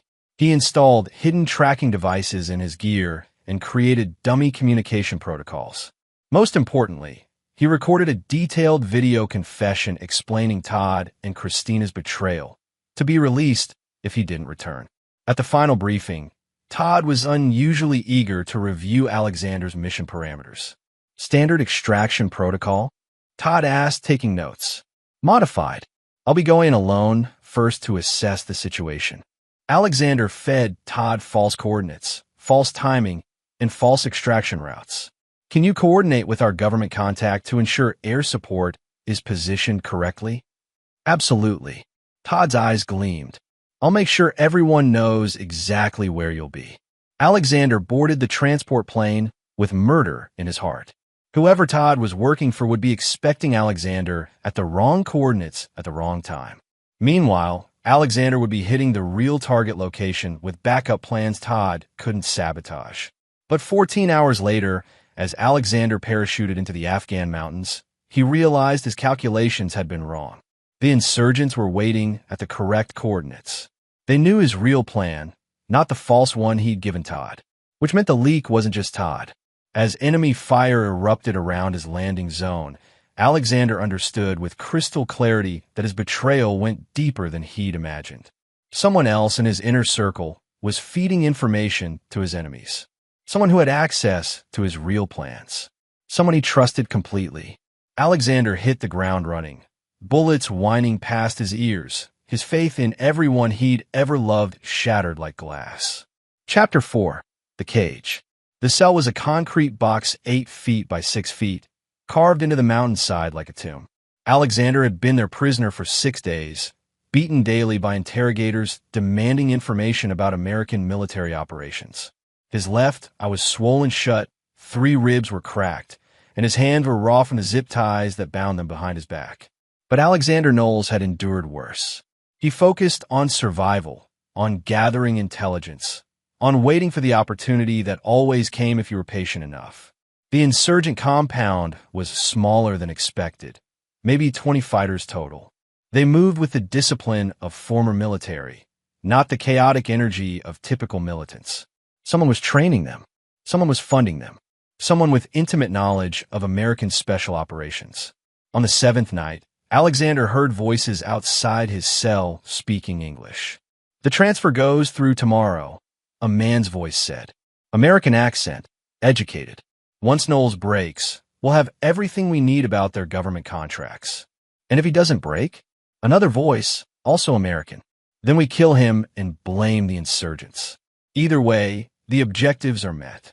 Alexander pressed his ear to the concrete wall, straining to identify the speakers. But the voices moved away before he could gather more intelligence.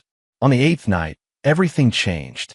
Alexander was lying on the filthy floor when he heard the distinctive sound of an encrypted satellite phone connecting. The guard outside his cell was speaking in hushed tones, but in the mountain silence, every word carried. "You wire the rest." A woman's voice crackled through the phone speaker. Alexander's blood turned to ice. He knew that voice. Good. Make sure he never leaves that camp.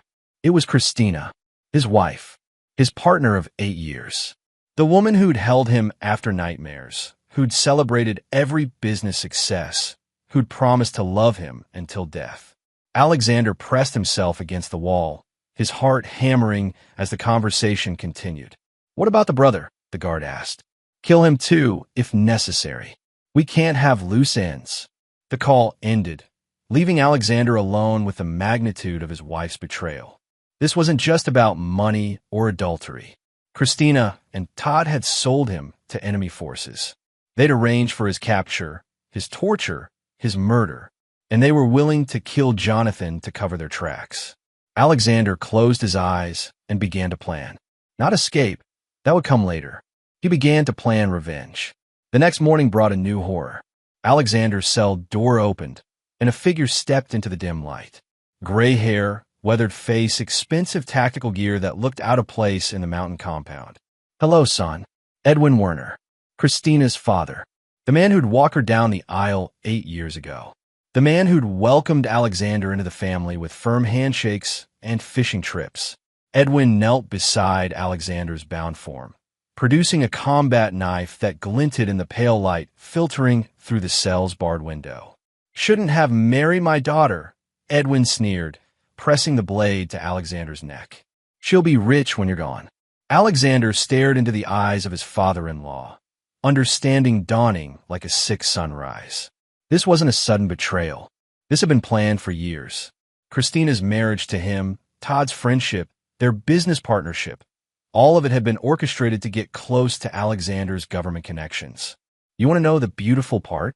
Edwin whispered, the knife drawing a thin line of blood. "Christina never loved you. Not for a single day. You were always just a mark." Through his swollen eyes, Alexander saw a shadow move behind Edwin. A figure in black tactical gear, moving with the silent precision of a predator. Jonathan, his younger brother, had found him. Jonathan held a finger to his lips, silenced pistol aimed at Edwin's head. Alexander's heart thundered with hope and rage. His brother had come. The one person in the world who hadn't betrayed him. The one person who still gave a damn whether Alexander Knowles lived or died. But as Alexander met Jonathan's eyes across the cell, he saw something that made his blood run cold. Jonathan wasn't looking at Edwin with the focus of a rescuer. He was looking at Alexander with the cold calculation of an executioner. Chapter 5, Blood Brothers. "Hello, brother." Jonathan's voice was steady, professional. The same tone he'd used on 100 missions together. But the silenced pistol in his hands wasn't aimed at Edwin Werner. It was aimed directly at Alexander's chest. "You took long enough, T.O. Get here," Edwin said without turning around. "I was starting to think the plan had failed." "Traffic was heavy," Jonathan replied with cold humor. "Is he ready for transport?" Alexander's mind reeled. Jonathan, his younger brother, the man he'd trained, protected, and loved more than anyone in the world except Christina. Jonathan was part of the conspiracy. "Wait," Alexander croaked through his swollen throat. "Jonathan, what the hell?" "Shut up," Jonathan snapped, his weapon steady. "You have no idea how long I've waited for this moment." Edwin stood, wiping blood from his knife. "Your brother never forgave you for Dad's death, Alexander." Funny how grief can motivate people. Their father, Colonel Philip Knowles, had died in a helicopter crash during Alexander's second deployment. Alexander had requested emergency leave to attend the funeral, but his commanding officer had denied it due to an ongoing operation. Alexander had chosen duty over family, a decision that had haunted him for 15 years. "Jonathan, I tried to come home," Alexander said desperately. "They wouldn't let me leave the mission. You know I wanted to be there." "You always had a choice." Jonathan's voice was ice. "You chose the mission over family. You chose glory over being there when Dad was lowered into the ground. Mom cried for 3 days waiting for you to show up. So you decided to kill me?" Jonathan's laugh was bitter. Kill you? Alexander, this is so much better than killing you. We're going to destroy everything you've built, everything you love, and then we're going to let you live with the consequences.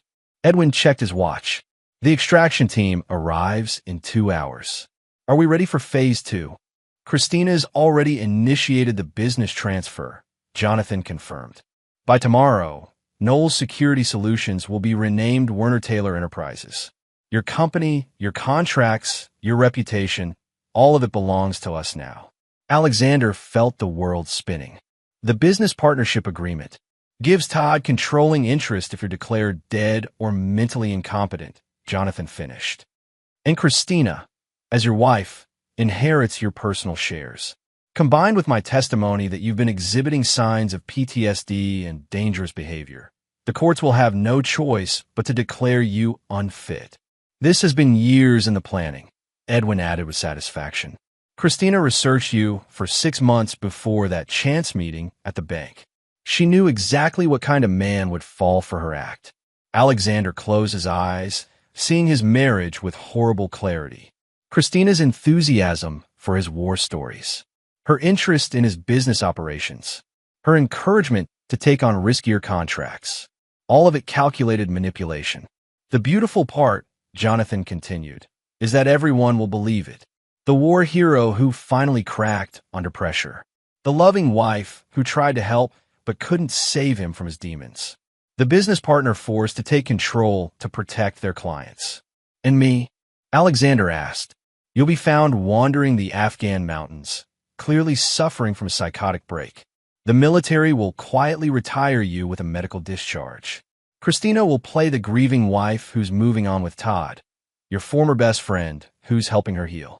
Alexander stared at his brother, really looked at him. Jonathan's eyes held 15 years of accumulated resentment, carefully nurtured into hatred. This wasn't about money or business. This was about a younger brother who'd felt abandoned when he needed family most. Jonathan, Alexander said quietly, I'm sorry about Dad's funeral. I'm sorry I wasn't there. But I never stopped loving you. For just a moment, something flickered in Jonathan's eyes. Doubt, pain, the echo of the brothers they'd once been. Then Edwin Werner stepped between them. Save the sentiment. You had 15 years to apologize. Now it's too late. Edwin raised his knife again, but this time he was looking at Jonathan, not Alexander. Wait, Jonathan said. That wasn't part of the plan. Plans change. Edwin smiled coldly. You think I'm going to let you live with knowledge of this operation? You're as much a liability as he is. Jonathan's training kicked in. He spun toward Edwin, but the older man was ready. The knife caught Jonathan in the ribs, sliding between bones with surgical precision. Alexander watched his brother collapse, blood pooling beneath him. Whatever Jonathan had done, whatever he'd planned, he was still Alexander's little brother. And Alexander Knowles never left family behind. Chapter 6, Resurrection. The zip ties binding Alexander's wrists had been slowly fraying against the rough concrete wall for 8 days. When Edwin Werner bent over Jonathan's bleeding form, Alexander made his move. The ties snapped. Alexander surged upward, driving his shoulder into Edwin's midsection. They crashed into the cell wall, Alexander's hands wrapping around Edwin's throat. You made one mistake, Alexander growled as Edwin's face turned purple. You assumed I'd stay broken. Edwin clawed at Alexander's hands, but 8 days of torture had only focused Alexander's rage. This was the man who'd orchestrated his destruction, who'd turned his wife against him, who'd just stabbed his brother. Edwin's windpipe collapsed with a satisfying crunch. Alexander caught Jonathan as his brother slumped against the wall, blood seeping through his tactical gear. Alex, Jonathan whispered, his face pale with shock and blood loss. I'm sorry. I'm so sorry. Save your strength. Alexander pressed his hands against the wound. The knife had missed major organs, but Jonathan was losing blood fast. We're getting out of here. No. Jonathan shook his head weakly. Listen to me. There's more. The compound. It's rigged with explosives. Insurance policy. If you escape, they'll detonate everything and blame the explosion on an American airstrike. Alexander processed this information coldly. Where are the detonators? Command bunker. North side of the compound. But Alex, there are 20 fighters between here and there. Then I'd better hurry. Alexander stripped Edwin's body of weapons and gear. The old man had been carrying military-grade equipment, encrypted radio, tactical knife, and a custom .45 that Alexander recognized as Special Forces issue. Jonathan, I need you to stay alive for 10 more minutes. Can you do that? His brother nodded weakly. What are you going to do? What I should have done 15 years ago. Choose family over everything else. Alexander slipped from the cell into the mountain compound's labyrinthine corridors. The insurgents had grown careless over 8 days, assuming their prisoner was broken. Alexander used that overconfidence against them. The first guard died silently, Alexander's hands snapping his neck from behind. The second guard managed a surprise shout before Alexander's knife found his heart. By the third kill, Alexander had recovered his captured gear and was moving like the predator he'd been trained to be. The command bunker was exactly where Jonathan had said it would be. For men inside, hunched over radio equipment and monitoring stations. Alexander studied their positions through the doorway, calculating angles and timing. He'd done this 1,000 times in a dozen countries, but never for stakes this personal. Alexander entered the bunker like death itself. When the shooting stopped, Alexander stood among 4 corpses, breathing heavily, covered in other men's blood. He found the detonator controls and systematically disabled the explosive charges throughout the compound. Then he began the real work. Alexander accessed the communication equipment and began downloading files. Financial records, communication logs, video footage of planning meetings.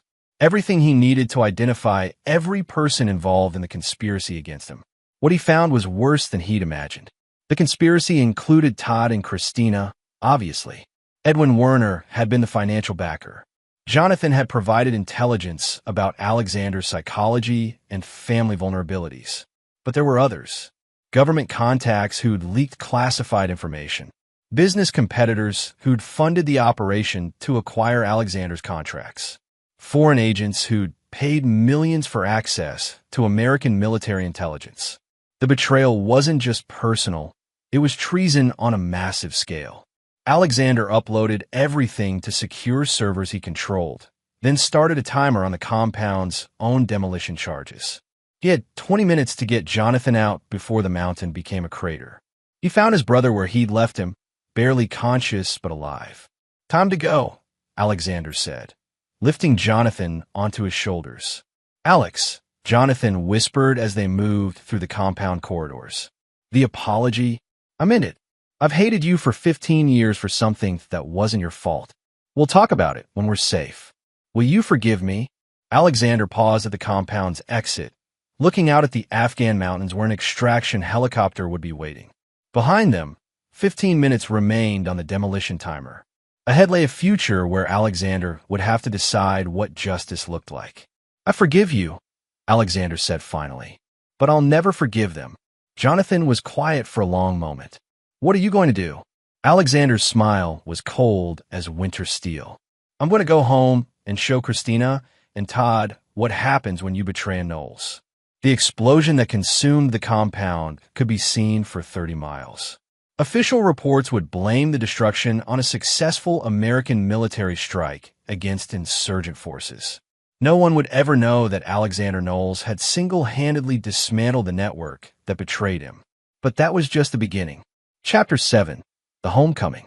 3 weeks later, Alexander Knowles stood in the shadow of Seattle's Space Needle, watching his own memorial service through binoculars. The official story was perfect. Alexander had died heroically rescuing his brother from insurgent forces. Jonathan had survived with selective amnesia about the details, claiming trauma-induced memory loss. Christina played the grieving widow flawlessly, accepting condolences while Todd Taylor comforted her with appropriate restraint. From Alexander's vantage point in the Olympic Sculpture Park, the performance was masterful. Christina wore black Prada, her tears precisely timed for maximum effect. Todd delivered a eulogy that painted Alexander as a hero while subtly establishing Todd's credentials to inherit the business. Quite a show, Raphael Clark said, appearing beside Alexander like a ghost. The private investigator had been instrumental in staging Alexander's death and documenting his enemy's next moves. Any surprises? Your wife cleaned out your personal accounts the day after you were declared missing in action. Todd filed paperwork to assume control of the company within 48 hours. They're not even pretending to grieve privately. Alexander lowered the binoculars, his face carved from stone. And the government contracts? Warner Taylor Enterprises is already bidding on your classified projects. They're using your security clearances and operational knowledge to undercut competitors. Conservative estimate? They'll have stolen $12 million in contracts by year-end. Perfect. Alexander's smile was winter itself. Let them get comfortable. The plan had crystallized during his rescue flight from Afghanistan. Killing Christina and Todd would be satisfying but temporary. Alexander wanted something more elegant. He wanted to destroy them the same way they'd tried to destroy him. Slowly, completely, with the full knowledge that their destruction was coming. Phase 1 begins tomorrow, Alexander continued. Are our assets in place? Raphael nodded. Stephanie Morse has been hired as Christina's new assistant. She's former CIA, completely loyal to us. Marcus Hand is positioned at the Pentagon to monitor which classified contracts Todd is trying to access. And Mitchell Carey has been watching the Werner family compound for 3 days. Alexander had spent 2 weeks assembling his revenge network. Former military contacts who owed him favors. Intelligence operatives looking for freelance work. Business associates who'd been betrayed by competitors and wanted their own justice. What about Jonathan? Your brother is exactly where you left him, officially recovering from his injuries, but actually serving as our inside source. His guilt over the conspiracy has made him completely cooperative. Alexander felt no satisfaction in his brother's remorse. Jonathan had been manipulated by Edwin Werner for years, his grief over their father's death carefully shaped into a weapon against Alexander. The real architects of the conspiracy were Todd and Christina. Any word from our financial specialist? Brian Walker has been monitoring their accounts. Christina thinks she's hidden her stolen assets, but Brian's tracking every transaction. When you're ready to move, we can seize everything. Alexander checked his watch. Christina and Todd would be returning to their love nest after the memorial service, celebrating their successful performance. By now, they probably believe they'd won. Tonight, they sleep peacefully for the last time, Alexander said. Tomorrow, we begin teaching them about consequences. Christina Knowles-Ney Werner stood in the mirror of Todd Taylor's Kirkland apartment, removing her black memorial dress. The performance had been exhausting, but necessary. Playing the grieving widow required emotional energy she didn't actually feel. You were magnificent today, Todd said, appearing behind her in the mirror. His hands settled on her shoulders, and Christina allowed herself to lean back against him. Alex always said I should have been an actress. They've been planning this moment for 3 years. The memorial service was their graduation ceremony, the final step in becoming the people they'd always deserved to be. Rich, powerful, free from Alexander's suffocating righteousness. Any regrets? Todd asked, his lips brushing her neck. Only that we waited so long. Christina turned in his arms, studying his face. What about you? He was your friend. Alexander Knowles was never my friend. He was my commanding officer who got all the credit for missions I planned. He was the golden boy who got promoted while I stayed in the background. He was the man who got everything I wanted, including Christina. Todd had been in love with her since their first meeting, but she'd been focused entirely on Alexander. The bigger prize, the better target. Well, now you have everything, Christina said, kissing him deeply. The company, the contracts, the money. And me. And tomorrow we make it official. I file the final paperwork to rename the company. You file the insurance claims. By next week, we'll be the wealthiest security contractors on the West Coast. Christina smiled, thinking of the numbered accounts holding Alexander's money, the life insurance policies that would pay out millions, the contracts Todd was already negotiating with their government contacts. She went to bed that night, dreaming of the life she'd finally earned. She woke up to find her apartment surrounded by FBI agents. Chapter 8. The Reckoning. Christina Werner, you're under arrest for conspiracy to commit treason. FBI agent Diana Sullivan stood in the doorway of Todd's apartment, warrant in hand, while a dozen agents moved through the rooms with practiced efficiency. Christina sat up in bed, her mind racing. There's been a mistake. My name is Christina Knowles, and I'm a widow. My husband died 3 weeks ago. Your husband died in Afghanistan, Agent Sullivan agreed. But not the way you think. Alexander Knowles survived his capture and provided extensive testimony about your conspiracy before agreeing to enter witness protection. The words hit Christina like physical blows. Alexander was alive. Alexander knew everything. Alexander had betrayed them the same way they betrayed him. Where's Todd? Christina demanded.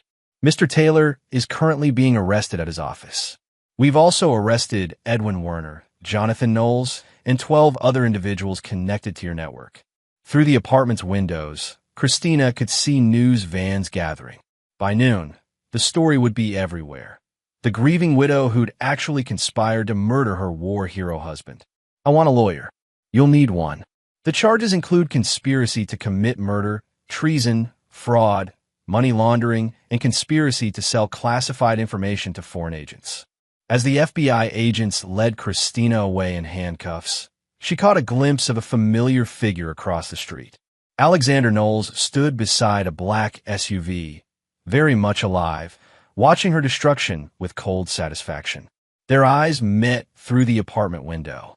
Alexander didn't smile or wave or show any emotion at all. He simply watched as the woman who'd promised to love him until death was dragged away to face the consequences of her choices.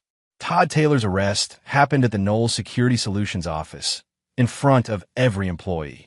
Alexander had choreographed the timing perfectly. Todd was in the middle of a staff meeting, explaining the company's transition to new leadership when federal agents surrounded the building. Todd Taylor, you're under arrest. Todd tried to run. Actually tried to fight his way through the agents to reach the building's rear exit. It took 4 men to subdue him, and by the time they had him in handcuffs, he was screaming Alexander's name like a curse. He's supposed to be dead. Alexander Knowles is dead. Mr. Knowles is very much alive. Agent Sullivan informed him, and he's provided evidence of your 3-year conspiracy to steal classified information and murder American citizens. The evidence was overwhelming. Financial records showing Todd's illegal income.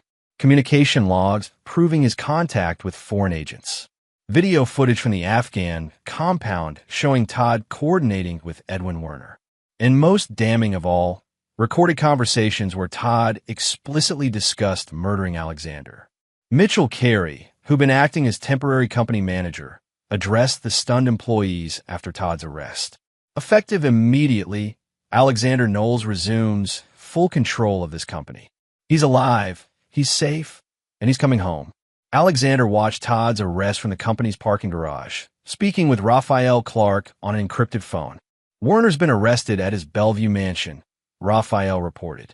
The FBI found $2 million in cash, classified military documents, and communications equipment linked to foreign intelligence services. What about the others? All 12 co-conspirators are in custody. The government officials who leaked information, the business rivals who funded the conspiracy, the foreign agents who bought intelligence. Everyone who touched this operation is going down. Alexander felt a profound satisfaction, not just at his enemy's defeat, but at the completeness of their destruction. By tonight, Todd and Christina would be in federal holding cells. Edwin Werner would be facing life in prison for treason. The business they tried to steal would be restored to Alexander's control. There's one more thing, Raphael said carefully. Jonathan wants to see you. Alexander's brother was being held at a federal facility in Tacoma, officially under arrest, but actually in protective custody. Jonathan's cooperation had been essential to documenting the conspiracy, but Alexander hadn't spoken to him since Afghanistan. Schedule it for tomorrow. I have other priorities tonight. Alexander's most important priority was a visit to the Bellevue home he'd shared with Christina for 8 years. The house where she'd lied to him every night for 3 years. The house where she'd planned his murder while cooking him dinner. The house where Alexander Knowles intended to reclaim everything that had been stolen from him. Chapter 9. Justice Served. Alexander stood in the foyer of his Bellevue mansion, surrounded by 8 years of married life. Wedding photos smiled down from the walls. Alexander in his dress uniform, Christina radiant in white, both of them playing roles they'd never truly inhabited. The FBI had secured the house as a crime scene, but Alexander's government connections had granted him one final visit before the property was permanently seized as evidence. Raphael Clark moved through the rooms with a handheld scanner, locating and cataloging the surveillance equipment Christina had hidden throughout the house. Cameras in the bedroom, audio pickups in your office, keystroke loggers on your computers, Raphael reported. Your wife was running a comprehensive intelligence operation against you. Alexander wasn't surprised. He was studying Christina's home office, understanding now why she'd always been so interested in his work. Maps covered one wall, marked with government facility locations and operational timelines. A locked filing cabinet contained copies of classified documents that should never have left Alexander's office. How long do you think she was planning this? Based on the documentation we've found, since before you met her, Christina Werner was recruited by foreign intelligence services specifically to target you. The marriage was always a professional operation. Alexander sat down at Christina's desk, opening her laptop. She hadn't expected to be arrested, so her files were unencrypted. Email chains with Todd discussing operational details. Financial spreadsheets tracking stolen money. Research files on Alexander's psychological profile, family history, and personal vulnerabilities. One folder was labeled Contingency Plans. Alexander opened it and found detailed scenarios for disposing of him if the Afghan operation failed. Staged accidents, apparent suicides, medical emergencies that would leave no evidence of foul play. She really was thorough, Alexander said quietly. There's something else you should see. Raphael led Alexander to the master bedroom, where he'd found a hidden wall safe behind their wedding portrait. Inside were documents that made Alexander's blood run cold. Birth certificates, death certificates, multiple passports with different names. Complete fabricated identities for both Christina and Todd, ready to be activated if they needed to disappear. Jesus, Alexander breathed. They weren't just planning to steal my business. They were planning to vanish. Gets worse. Look at the dates on these documents. They were prepared 18 months ago, long before the Afghan operation. They were always planning to disappear, which means they were always planning to kill you. Alexander closed the safe and walked to the bedroom window overlooking Elliott Bay. This had been his favorite view in the house. The sunset over the water, the distant mountains, the city lights beginning to twinkle in the evening darkness. Now it just looked like a stage set from a life that had never been real. His secure phone rang. Mitchell Carey's number. The news broke an hour ago, Mitchell reported. Every major outlet is running the story. War hero survives wife's murder plot. Christina and Todd are front page news, and not in a good way. What about the business? Stock price jumped 30% when a market learned you were alive. Government contracts are secure. Employee morale is through the roof. Everyone's excited to have you back. Alexander smiled for the first time in weeks. Schedule a company meeting for tomorrow morning. I want to address everyone personally. Will do. And Alex, it's good to have you back. After hanging up, Alexander took one final walk through the house. In his office, he removed a few personal items. His father's Bronze Star, photos of him and Jonathan during better times, the Colt .45 his grandfather had carried in Korea. Everything else could burn for all he cared. At the front door, Alexander paused beside a wedding photo, showing him and Christina cutting their cake. Young, happy, apparently in love. He believed in that moment with every fiber of his being. Now he understood it had been performance art. Alexander left the house keys on the foyer table and walked away from 8 years of lies. The federal courthouse in downtown Seattle was surrounded by media when Christina's arraignment began. Alexander sat in the gallery, watching his wife enter the courtroom in orange prison garb and shackles. She looked smaller somehow, diminished. The confident, beautiful woman who'd manipulated him for years was gone, replaced by a frightened prisoner facing life in federal prison. Christina's eyes found Alexander in the courtroom. For a moment, their gazes held. Alexander saw desperation in her expression, a last, silent plea for mercy or forgiveness. Alexander's face remained stone. The charges were read: conspiracy to commit murder, treason, espionage, fraud, money laundering. The evidence was overwhelming. The government was seeking life imprisonment without possibility of parole. Christina's lawyer requested bail. The request was denied. She would remain in federal custody until trial, which was scheduled for 6 months away. As the hearing concluded, Christina was led away in chains. She tried to turn back toward Alexander one final time, but the bailiffs forced her to keep moving. Alexander watched until she disappeared through the prisoner transport door. Alexander found Jonathan in the federal facility's visitor room 3 days later. His younger brother looked older somehow, marked by guilt and the knowledge of what his betrayal had cost both of them. "How are you holding up?" Alexander asked. "Better than I deserve." Jonathan's voice was quiet, ashamed. "The prosecutor says I'll probably get 2 years if I continue cooperating. Could have been life." "What you did was wrong," Alexander said carefully. "But Edwin Werner spent 15 years poisoning you against me. You were manipulated. That doesn't excuse it." They sat in silence for several minutes. Two brothers separated by betrayal, but connected by blood. "What happens now?" Jonathan finally asked. "You serve your time. You get out. You rebuild your life." Alexander's voice was firm. "But Jonathan, this is the last time you get forgiveness from me. Betray me again, and I'll destroy you as completely as I destroyed the others." Jonathan nodded, understanding. "And us? Are we still brothers?" Alexander considered the question carefully. Trust, once broken, could never be fully repaired. But family was family, and Jonathan had ultimately chosen to help Alexander survive rather than watch him die. "We're brothers," Alexander said finally. "But we're not friends. Not anymore." It was the best he could offer, and they both knew it. 6 months later, Alexander stood in another courthouse as the verdicts were read. Christina Werner, guilty on all counts. Life imprisonment without parole. Todd Taylor, guilty on all counts. Life imprisonment without parole. Edwin Werner, guilty on all counts. Death penalty. Alexander felt no joy in their destruction, only a cold satisfaction that justice had been served. They tried to destroy him, and instead they destroyed themselves. Outside the courthouse, reporters surrounded Alexander as he walked to his car. "Mr. Knowles, do you feel vindicated by today's verdicts?" "Justice has been served," Alexander said simply. "What's next for you and your company?" "We're stronger than ever. Knowles Security Solutions will continue serving our country and protecting American interests around the world." "Any final words about your wife's betrayal?" Alexander paused, looking directly into the camera.